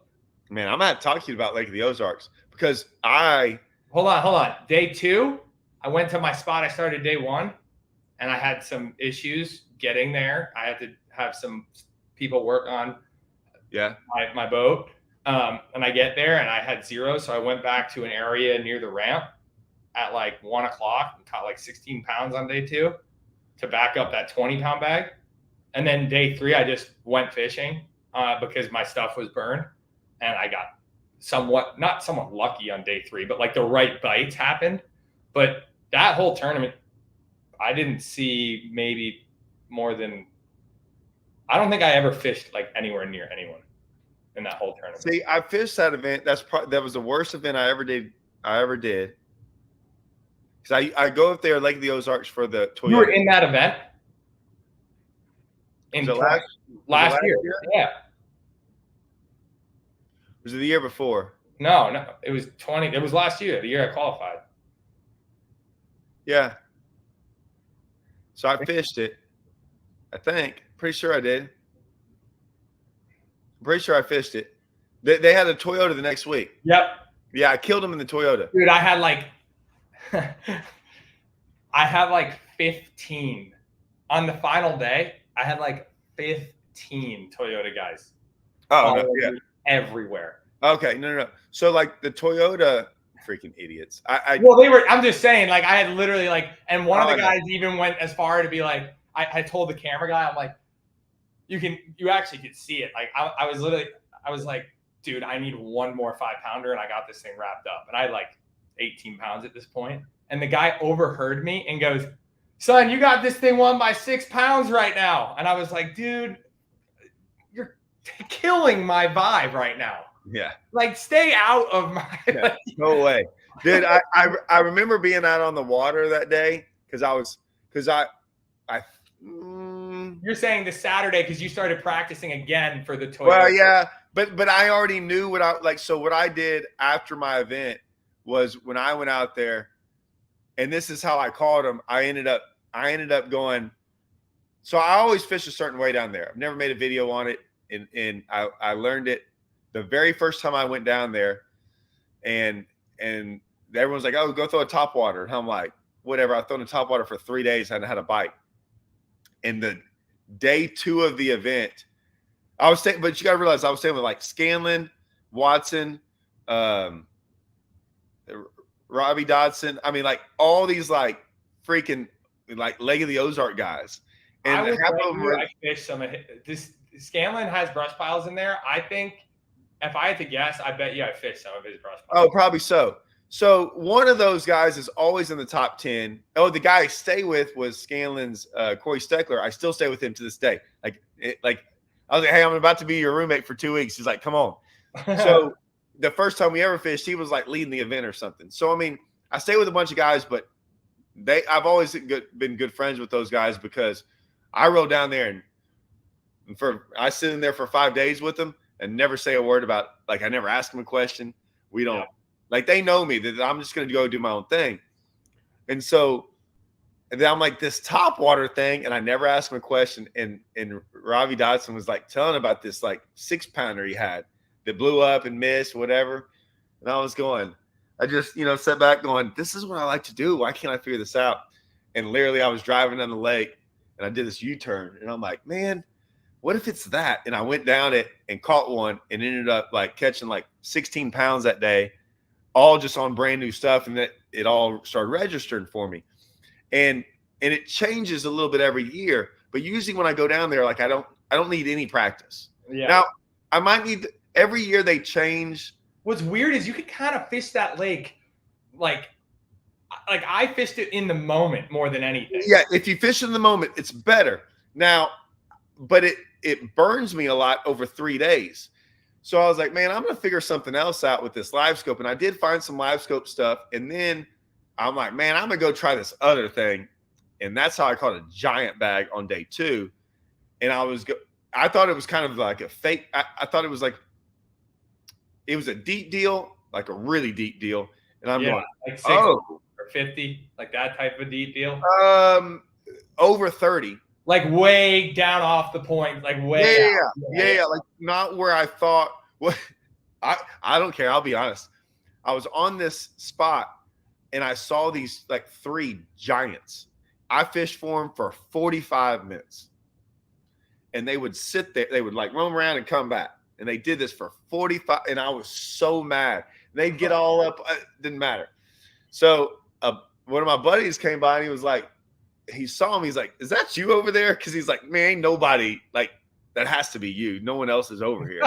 I'm like, yeah, that's me. He goes, you catch anything right there? I'm like, no, but I got these, like, whatever. And he's like, man, that we catch them there every once in a while, and they're big ones. He said, I said, yeah, it's obvious, right? He's like, no, you'll never see anyone fish it. And he was right. I never saw anyone ever fish it. He's like, man, but not where you're at, but kind of close. And I was like, okay. I was like, well, I got these 3 big ones. And he goes, I will say, he goes, Todd, you know better than me, but we do catch some hybrids here, like some big giant hybrids. Well, I've never caught hybrids on Lake of the Ozarks. I was like, gosh, dang it. And I never caught one, but I'm pretty sure that's what it was. Well, I ended up moving off way far away, just like scoping around, dragging a jig and catch like a 4 or 5 pounder. And I was going, yeah, I don't know if I trust this. And then on day 2, I wasn't doing all that great. or I kind of caught some, and I had some time to spare, and I went and caught 3 giants. And I'm like, oh, all right. So, but I kind of practiced that stuff in practice. So if I went back there now, like I'm gonna go back and fish Toyota this year. Yeah, when is that event? September. So I'm not fishing any of the. I'm not practicing what I already know. I'm just gonna go look for like different stuff. But I mean that place, I love it.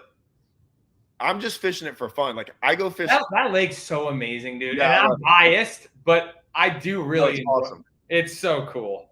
Like I'm driving 11 hours. Like there's zero reason economically I should go do this, and I can't wait to go do. I go fish that 12 hours a day every day in practice and have a blast. I love it. Yeah. That lake's awesome, and the boat docks are overwhelming, but also super cool. I was idling. The way I found one of my areas, it was literally, and this goes back to Livescope, but I was idling. I would just idle docks for like 2 or 3 hours. Like I would just on Google Earth, I'd pick a stretch and I'd put a dot, and I'd be like, all right, it's basically straight docks into this cove, out of this cove, main lake docks, in, out, in. And I would just turn my trolling motor to the side where the docks were, and I'd have my forward facing sonar also on the console, and I would just idle, because you can't side image the brush that's hanging up in the docks. You can't do it. Right. And I would just idle it, and then like every 5 minutes you'd see a really good brush pile, and I would just hit mark, and I did that for hours. And then I found one stretch that kind of had a couple of them, never even fished it, marked it, and that stretch was the 20 pounds on day one. Dude, every cast pretty much under the dock. I'm gonna go win this event doing the way I fish eventually. Like I've had practices, and like I've had these like crazy opportunities where just needs to line up. Where 20 pounds is nothing, and yet it's like it's gonna happen for me. It might take me 10 more years, but I'm gonna go win. I'm not gonna change anything I do, but I'm gonna go win an event doing. And now I've got 2 things, and I can put them together. But I'm just telling you, like it's like I'm hard headed now. Yeah, but it will not be live scoping any of them. Well, I could live scope if I just happen to. I'm not looking to live scope. How about that? Right. Okay. If I'm out there, like I did get out there, and every once in a while I'll look out there and I'll see in practice, I was like, what's that thing out there in 80? Yeah. And I'm like, and I throw there and it's freaking 40 foot down, and she bites a 4-pounder. I'm like, oh.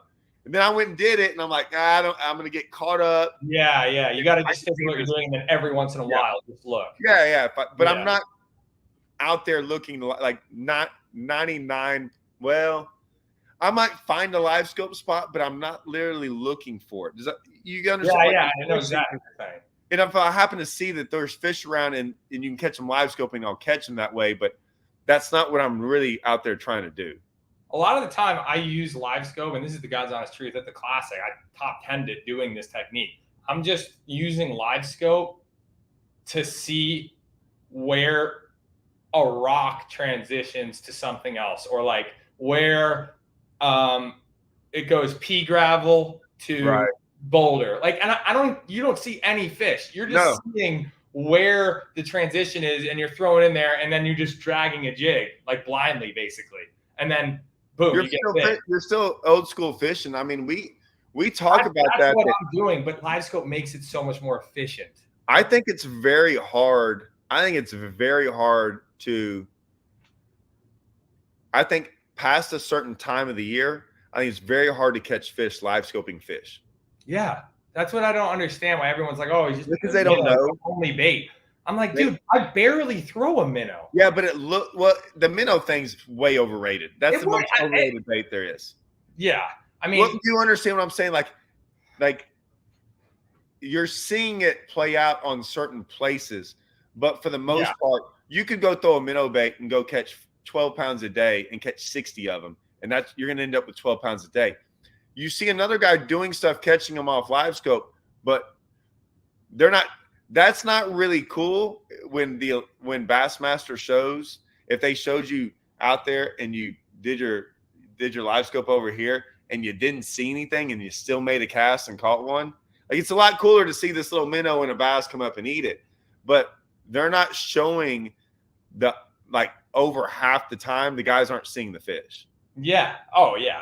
I mean, Smith, their scheduling this year was brutal for Livescope. That's there you go. Yeah.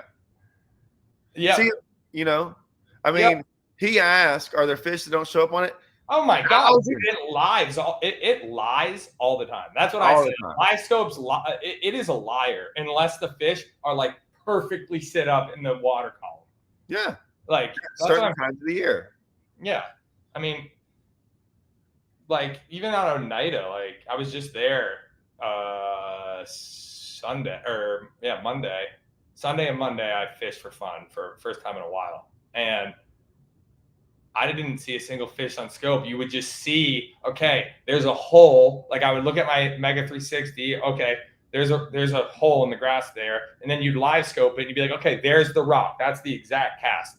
Throw your jig in there. It would fall down. And then once it hit the bottom, you would just see like a little smallmouth go like down. Like it would just come up a little bit and then go down. And you're like, okay, there's one following it. And it's kind of nice to know that you're on the right stuff. You're not seeing the fish bite, but you know that your cast is pinpoint. Like you're dragging it on the exact little rock pile that you need to get. And that goes back to the comment someone put up, like, I don't want to go make 20 casts to try to hit a boulder. Yeah, that's the difference for me, is I like to have that pinpoint always. No, it sucks. Let me tell you. So, and we've been going at it, but I will say this. Well, I'll ask you this. I'll ask you this question, then we'll go on, because I think I know what you're going to say. The Livescope pissed me off too from the people that talked about it, because everyone wants to brag. Everyone always wants to brag about everything, and so all these guys. And this is the problem, I think, sometimes why it gets a bad rep is you hear these guys talking about, I can tell if it's a 2 or 3 pounder. I can tell this, all these things. And they basically were bragging about how good they are with Livescope. And one, before we even get into that, I've been a sight fisherman forever. And I've dealt with these great fishermen. And I'm not saying they're lying. They're just not good. And they sit there and talk about these 8 and 10 pounders they have on beds, and they have this and they have that. And I'm like, yeah, I saw that fish. It was a 4. It was not a 7. And then they had 30 pounds on beds and they bring in 13 pounds. And I'm like, well, wait a minute. You're 10 feet away from a fish you can visually see and you can't tell how big it is. I'm not supposed to believe. There's no way I'm believing y'all that you can see on a radar like what you think. Now. And so I get into all these arguments about stuff all the time. I'm like, for one, and I'm not even talking about these are elite guys. I'm just saying you hear it from people. And I'm like, well, when you start watching BPT and you watch some of these guys that were really good with Livescope and they caught a catfish or they caught a white bass or they caught a hybrid or they caught this. And I'm like, whoa, wait a minute. The best guys you've ever, like, here's some of the best guys ever. Why did they waste their time? Yeah. Why did they wait? Why did they have 5 for 18 pounds? Why did they waste their time on a 2.5 pound largemouth? Why? I mean, I don't go around when I have 18 pounds and go catch a 2.5 pounder off of a bed. Dude, look, this is the God's honest truth. Tell these people. This is the God's honest truth. Okay, there's 100 people watching. Tell them. And there's going to be more later. There'll be thousands later. Yes, this is the facts of the matter. When I go out, I'm going to use Oneida, for example, because it's a good fishery and it's a really good Livescope fishery. I went out on Monday and I caught 22 walleye, 8 drum, and probably 15 smallmouth. When I go to a fishery, there is the only way that you can tell a size is the difference between a 2-pounder and a 4+. Nowhere in between, right? Like if I see a fish, you can be like, all right, that's a small one, that's a big one. At 100 feet, can you? No, you just see a thing coming near you and you wait for it to come into like 50 feet. But Roy, no one says that though, right? And that's the thing is I'm like, wait a minute. I can you tell throw at it. You throw at it. 100%. But if anyone says, "Oh, I'm not throwing at that fish because I don't think it's a bass," you're an idiot. What if it's a 6-pounder? Right. Now, if you draw a fish on a jerk bait all the way like 20 feet from your boat, and you're like, God, that's a big one. Yeah, I get it. And there's times you can see big ones. I'm not saying we can't differentiate. What I'm saying though is like the lake I'm going to tomorrow, dude, if you see something out there, it's a bass. Yeah. It is like because I've been here. And I was about to say that. Like there are certain lakes, whether you go there a lot or you learn it throughout practice, like, okay, that fish, it looks fuzzy when it gets near me. That's not a bass. Right. Sometimes I'll throw at it and try to get its attention. And if it swims weirdly, I'll be like, okay, it's not a bass. I'm pulling it away. Well, how many times have you been wrong? Oh, dude, you can't even. Exactly. But on both ways. Yeah. Like thinking it's a bass. And then other times going, why did I throw at that thing? You're like, oh my gosh, that's a bass. Like, yeah. 100%.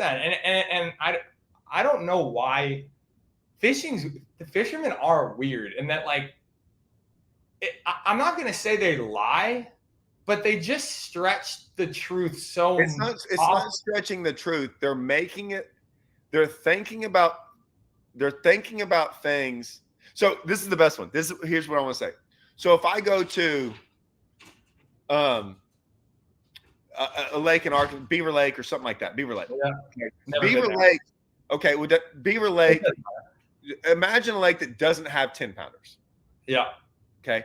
So your average fish is from 2 to 4 pounds. Yeah. And you go throw it hundreds of them a day. You can kind of judge the difference between 2 and 4 pounders. Yeah. Right. That's what I was saying. 100%. But you're on a lake that has 2 to 4 pounders. Like that's like 75, 80% of the fish you're going to see. If you go to Rayburn, like Fork. Dude, I was about to say. Fork doesn't count, man. There are freaking giants out there and it's bass. But you go to Rayburn and it's dude, you wait till the catfish start running on Rayburn and they get in the same water column and they get in schools and a 5-pound catfish is like doing this and you throw it next to it and it's like, and I'm like, ooh, I'm probably a catfish. And dude, everyone, when they get to doing the same thing, it's impossible. Yeah. But some guys like, I can tell within, this is what I always hit people with the argument. I can tell within about a 2-pound difference. Now hear me out. I mean, I think that's valid. That's a 4-pound difference. So hear me out. Watch this. You're good with math. If every once in a while I'll throw at a 4-pounder that could be a 2. Yeah. The variance. You're talking about the variance. If you can miss it this way by 2, you can also miss it that way. Yeah. Now you're saying that you can miss something by 2 pounds either way. That's 4 pounds. That means that's your range. That's a valid range. But people are like, no, that's not what I meant. I'm like, but if you're going to be off by 2 pounds one way, you can be 2 pounds off the other way. Yeah, but at a certain point, like it's just my argument. Yeah. Right, like a 6 and an 8, like at Fork, dude. I thought they were carp. I'm from New York. I literally am from New York. I saw a fish. My third cast of day 1 at Lake Fork was a 9.8. And I saw this blob like way up on the bank. I was live scoping water that was probably about that deep. And I just see this blob down there and I'm like, dude, that's gotta be a drummer catfish. I lob over there. I'm just like, look, I knew I casted at the piece of grass. And I was just like, oh, I set the hook. The thing comes up, it's a 9.8. I could say to you that if someone said A, I would need to know that this is a bass that I'm looking at for sure. That's step 1. Like, is it a bass? And then if someone said to me, that fish you see down there, that is a bass, I could say to you, that 9.8, I could say it was 6 to 10. You're never going to say something's over 10 because you'd be outlandish to be like, that's an 11. How many times have we seen one over? Right, right, exactly. So, but when you get down into like the 3-pound, 2-pound, I can tell like a 1-pound spotted bass. Like, I'm sorry, not 1-pound spotted bass. A fish less than 2 pounds, I can tell because, dude, it looks so much like so much. So I can't, when I get to a new lake, like if you put me on a new lake, yeah, I guess I'm thinking about in the tournament though. Yeah. I'm not talking about you get on this lake and you're like, oh, you know. That's kind of when well, yeah, but see, they're saying this to guys. Fishermen are so afraid to say something that makes them act like they don't know what they're talking about. They're scared to death of it. Fishermen are scared to death that they are going to look a certain way. And if I get on a new lake, right now, after I've been on that lake and I've caught a lot of fish and I've done a lot of things, there's certain ones that I get, like I was very good at when we went to Table Rock, when I Livescope down there, like I could tell the spots. I mean, to me, it was a lot easier by the way they moved. I could tell in schools of them. Yeah. It was easier to me to say like, those are smallmouth. And some guys like, how do you know? I'm like, well, because I've been catching them all the last 4 days. They're singles and they're on this certain structure. Like it's the pattern I'm running. But if every once in a while there'd be a smallmouth in a tree, I didn't know it was a smallmouth. I knew it was probably a keeper. And you throw it so many fish, you're just hoping eventually one of them. Like if you're only catching 7 or 8 days, thing. Like when people say, "Oh, I wouldn't throw at those," dude, I throw at everything. If there is a dot, if there's a dot on my screen, whether it's on the bottom, especially if you've been catching them. Yeah, it does not matter. I'm throwing at it, and there have been times like on Smith when I had like, or not on Smith. That's a bad example. Like on Fork, where I had 31.15 on day one, and I'm looking at a fish and it looks like a 2-pounder or something. Like I would pull it away for sure, no doubt. But that's such a rare. It's rare, yeah. Like it doesn't.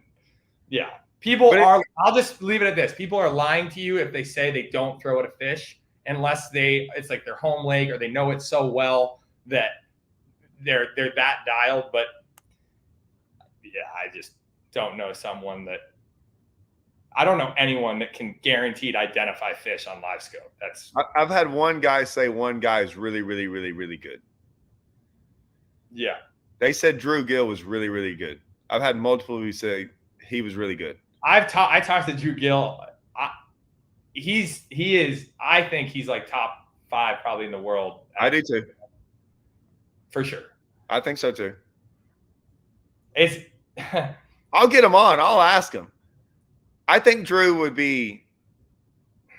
Most of those guys are. Look, it's a lot easier when someone else says, "Hey, man, it's okay." Like we think you're good. It's okay to be, Yeah. Well, I mean. No. Yeah. Exactly. And that's all. Like that. Like if he does say that, then I respect him a lot more because I think it's, and like, here's the other thing. If you're chasing a bass, right? Now say you got to see how big it was, right? It got close to you and it takes off and you chase it. Dude, when they go away and they're swimming, dude, it's just hard to even you just find glimpses of them. But if you knew that, like, that's a giant, like, cause it got close and dude, you wouldn't even any other time, if you went past it, you wouldn't even stop. But now okay, where something's out there, there's the blend, and you're chasing it. Like when that's the thing. What do you think, in your opinion, makes someone a good live scoper? I don't like the comment of, "Oh, you still got to catch them." Yeah, I think that applies. I've almost never really had that problem. Yeah, but dude, I think that's just. I think there are people that actually have that. I think there's a lot of people that. No, I agree. You and I may not resonate with that because I think there is somewhat of a, do you have it or do you not? Like there is a thing in fishing, like, are you a good fisherman or not? Like it's a nature thing. Like you can't teach a lot of things, I think. I will say this about like sight fishing. I would say, so one, I don't think most people find what we find sight fishing. But once again, if I came to your lake and went sight fishing, 12 hours a day. I would treat sight fishing like these guys do Livescope. That's all you do. I don't do anything else. That's why Drew Cook and Drew Benton, I think, are so good, is because they commit. I do. That's all. It's what I'm going to do. Same thing. Yeah. I don't care anymore. Screw it. Like, I think my reputation is, dude, I can catch like every fish that's on the bed we catch. Like, we don't leave any. Like, everyone's like, so like, when do you know when to leave a fish? I'm like, never left a fish. Like, we catch every one of them. Like, there's an art to doing what we do to catch them. Like, like I'm not good at that. So, especially in the South. In the North, it's every fish. No. To me, it's easy. So it's not easy, but I mean, we do it for every day. Like, that's all I want to do. Yeah. Finding them is way harder. Okay. Right. Finding big ones. And then understanding how to do it in the tournament in the 3 days. It's hard to win, whatever. Livescope, to me, none of us, like, the guy, when we're doing it, it's almost never about like trying to get them to buy. Like, 95% of it for us is finding them. I'm not saying, now listen, but I will tell you this, what I'm going to go do tomorrow. I can see how you would say that for, yeah. So what I'm about to go do tomorrow is very hard. And I've spent more time trying to catch these fish, and they're everywhere. And they're extremely hard to catch. But to me, that's really easy. So I treat them like sight fish. So like sight fishing, when I learned how to sight fish, what I realized is I would go to these lakes that had 10-pounders in it, and I would go catch them and stuff. I would get stuck on a 2-pounder, and I'd fish for that 2-pounder for hours. Yeah, just because you wanted to catch him. Like, the goal, it didn't matter if it was 2 or 8 or 12, whatever. Because I was tournament fishing. Like, my thought was tournament fishing, and I was like, I don't care if this fish is 2 or 10. If I figure out how to catch this 2-pounder, it's liable to be a 10 in a tournament. And now I've figured out another, like, and when I say, like, did that fish help? It was all a process, and I saw the process happen. So I started stopping on the hardest fish in the world to catch. And that's what I started doing. I kind of do that out here with Livescope. Is like, I like to go out there at times of the year where you could throw like 50 different things at them they don't eat. And then like, oh, I'm just going to keep them on out here. I've always been that guy that wants to like spend more time on those than just the ones that follow your drop shot down and eat. Right. I'm not doing it on purpose, but that's what I like to see. And so I give some credit to some guys. Now, with that being said, there are only certain ways you can catch them sight fishing. Like, it's more of a process. It's not a bait thing. So then, with that being said, hold on. With that being said, do you think the guys that complain about Livescope and that it needs to be like, do you think it's just they don't want to learn it? Oh yeah, definitely. Yeah. Okay. Some of them, I mean, now I think there's some genuine people that think it's a little bit like, and I don't want to use the word cheating, but they feel like it's not really fishing. I agree. And I'm never going to knock those guys because of this. They watched someone. There's been a way to fish for 50 years. Yeah. It don't look like that. Livescope does not make it look like it's not what they saw for 50 years. They don't like it. It's not. And I'll never get mad at those guys. If you come up to me and that's your argument, dude, I have no problem with that. Hey, I don't like it. I don't care. Like, I'm fine with great arguments. I don't like when someone brings up something like, hey, that's cheating. No, it's not. It's allowed. I don't want to hear that. Like, you might think it's not the sportsmanship sports like. Yeah. Okay. But don't say they're cheating. Don't make stupid arguments like that. I don't like that stuff because you sound ridiculous. Like, it doesn't sound like you thought it out, but you give me a good argument, I'll listen to you. Yeah, I agree. And I think that's the problem is like 90% of the people that are on the internet, especially one guy that I don't even want to give any credit to, like, those arguments I wish they were just a little bit more educated and they don't want to be. They don't want to be. I know. I'm just saying, like, I get, like, what you said. Like, if you don't like it, I completely get that. I do. Your opinions don't phase me. Like, I don't like that thing and I don't want to go do it. That's fine. I hate wacky worm fishing. I want to go throw a frog. Like, I hate wacky worm fishing. I love it. You know what I mean? Like, actually, like, and that's fine, right? Yeah. We are both cool with those statements. But if I'm like, oh, well, you're not a very good fisherman because, like, you wacky worm. Like, come on, that's a joke. Now, see, that's just a stupid opinion. That's where it's like, okay, that's your opinion, but why do you have to phrase it like you're an ass? Yeah, that's not right. Right. And so that's where I'm like, no, there's and so when I talk about some of these younger guys at Livescope, and like I said, I can do it because I do it. They're good at it. They are. And I am shocked when people catch fish a certain way, and I don't get that part of it. I get there's certain things that I watched within the elites. Like, I talked to Hackney about some things he's done in the past, and Kevin, and I'm just sitting there like, really? Now I know Hackney will call me up. He's like, how'd you catch them? And I'll tell him. He's like, really? So, I mean, that's a good mutual like talk, right? Where it's like, man, I didn't see that, or like whatever. Yeah.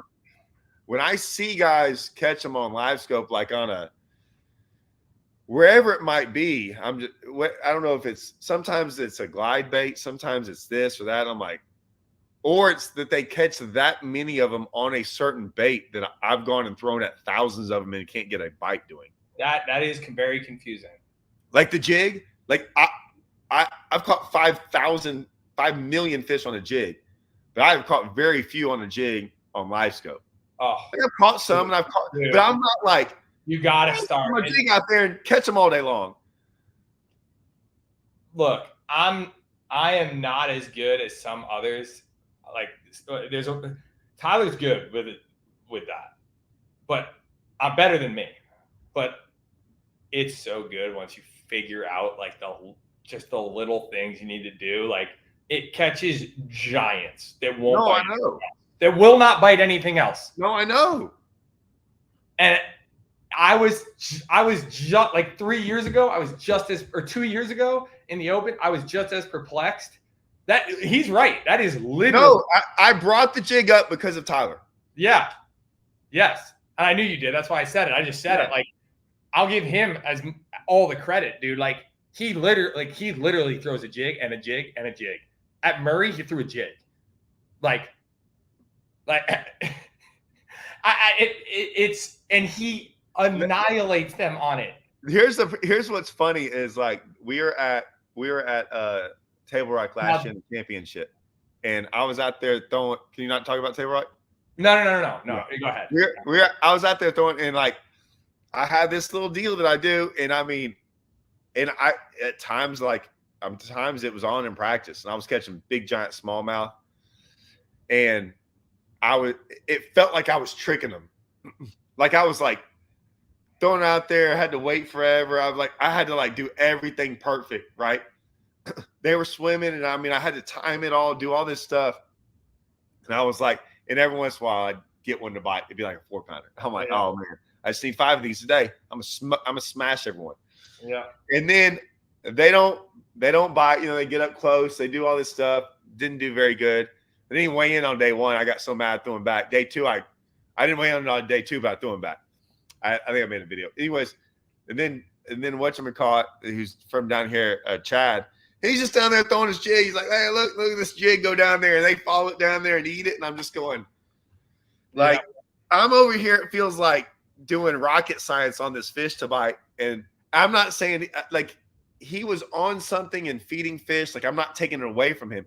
Dude, if I could have been him, I would have been doing it. I was just shocked at how those fish were reacting. And I was like, well, I didn't even try that because I just thought it was going to be too, like, that's easy, the thing, but like, you know what I'm saying? Yeah, that's the thing about guys like Tyler is, and what we talked about, like, if you just commit to one thing, every lake you're going to have an area you can get in where you're going to catch them with what you want to do.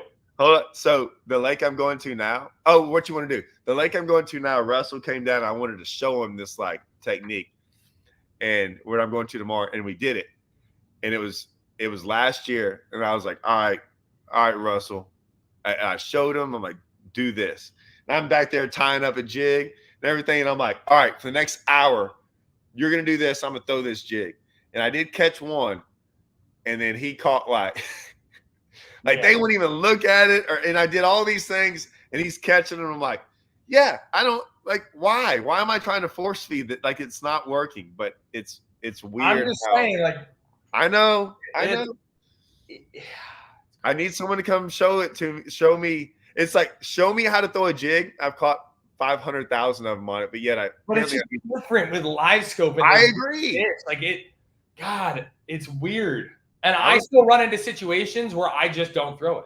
I'm gonna turn the live off and talk to you for a second. Yeah, do it. But shoot, it is 2:00. I got stuff to do. Yeah, me too. Dude, hey, so like, so when's the next event? Practice starts Sunday.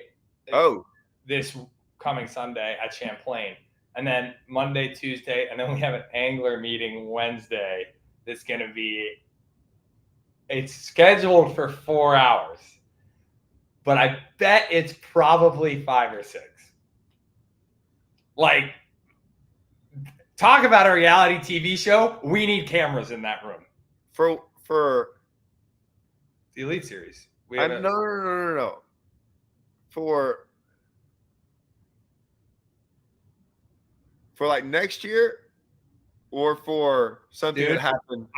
I literally don't, and I'm being honest with you. Okay. Like, if I couldn't tell you, I'd be like, I don't want to. Like, I just I'm fine with that. But this is you don't know. I don't know, but you can guess. I mean, there's probably gonna. First of all, anglers are gonna talk. Bass officials are gonna talk. It's gonna be opinions here, opinions there, opinions here, opinions there. I'm sure. Like, it'll be interesting. You know, I heard a rumor that there, not about y'all, but I heard a rumor about something else. I'm not going to say it because, like, I'm not. Normally, if I say something before it happens, I don't mind saying it because, like, I don't ever come back and apologize later because I've never had to. Because everyone that knows, if I've ever said something, it's usually it might happen 3 years later, and I'm like, I told y'all.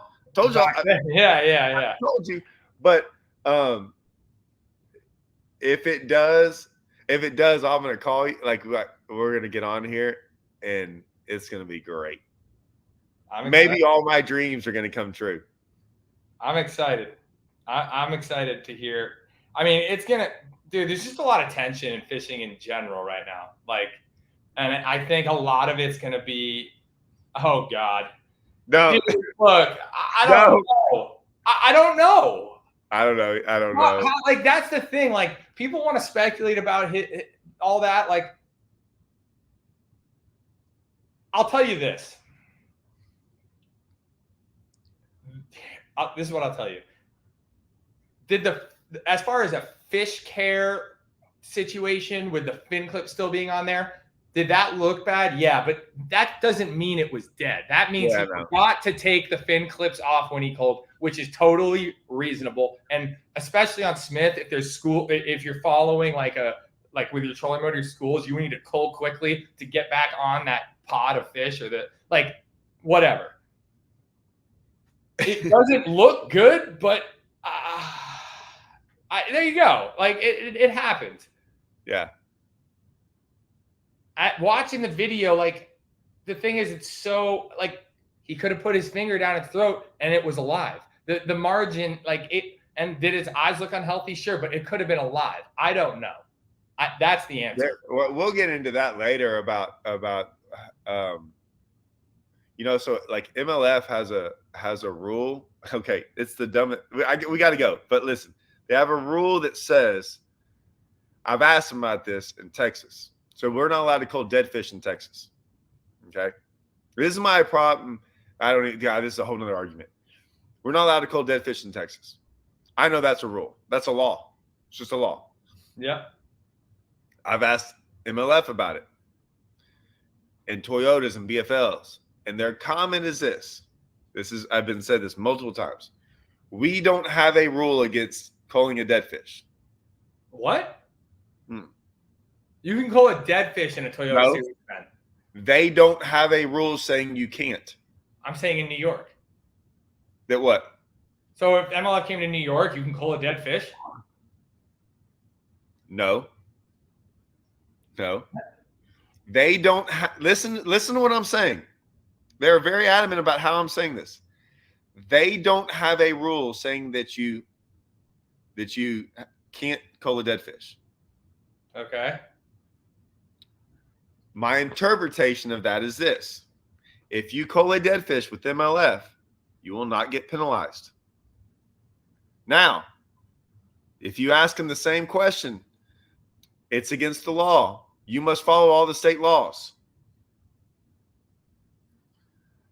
Okay. Right. Now, those two contradict each other very highly, because that's like saying don't get a ticket for doing it. But if someone goes, did you cull a dead fish? They're going to say, we don't have a law against it. Listen, I've had this. I'm going to tell you, we can't even get into the rules of either of the leagues because they're all absolutely. And I'm not knocking them. I'm not knocking. I'm just stating what's been said. And I don't knock them either, but the rules are right. You can get around almost every rule. Right. And so I said, hey, look, this sucks because I know it's a law. You got guys coming in here, and now I'm getting. I don't want to use the word cheated. I'm at a disadvantage because I can't cull a dead fish when this other guy maybe doesn't know the law or whatever. There's a lot of that. And I'm like, man, and he's gonna cull one and he's not gonna get a ticket because trust me, like I'm gonna make a comparison to this when we get off live. I'll just let you know that. So that was one of my things. I was going, well, man, so now I have to break the law to have just as much fairness as someone else. Now I was going, man, now you're putting me in a really bad situation, right? Because what am I supposed to do? Like and I've wrestled with that, and people can say, well, you should do the right thing. I'm like, what is the right thing?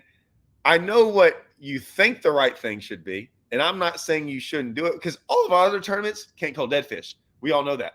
Like they all have that in their rules. It's just this one thing. Now, I'm not really too worried about most of our tournaments are in the springtime or like we don't have dead fish. But no, BFL sometimes go in September. But I'm just saying that's a weird thing right there. Yeah. Oh, there's a lot of it. I don't want to get into it because I can I know about it. But there is a lot, and I'm sure that will be brought up in the meeting. And to answer that question officially, the answer is I don't know if Milligan's fish was dead. I'm certain that he is probably regretting putting that in the video because it's speculation, and everyone in Bass Fishing loves speculation and to gossip about it. I don't know, though. I don't know. I don't think it was that big of a deal. Because I just no one. Like I said, people wanted some drama. Yeah, that's a fact. All right, hold on. I'll heart you. Thanks for coming on. Yeah, man, it was awesome. It's awesome to be here. Later, guys. See ya.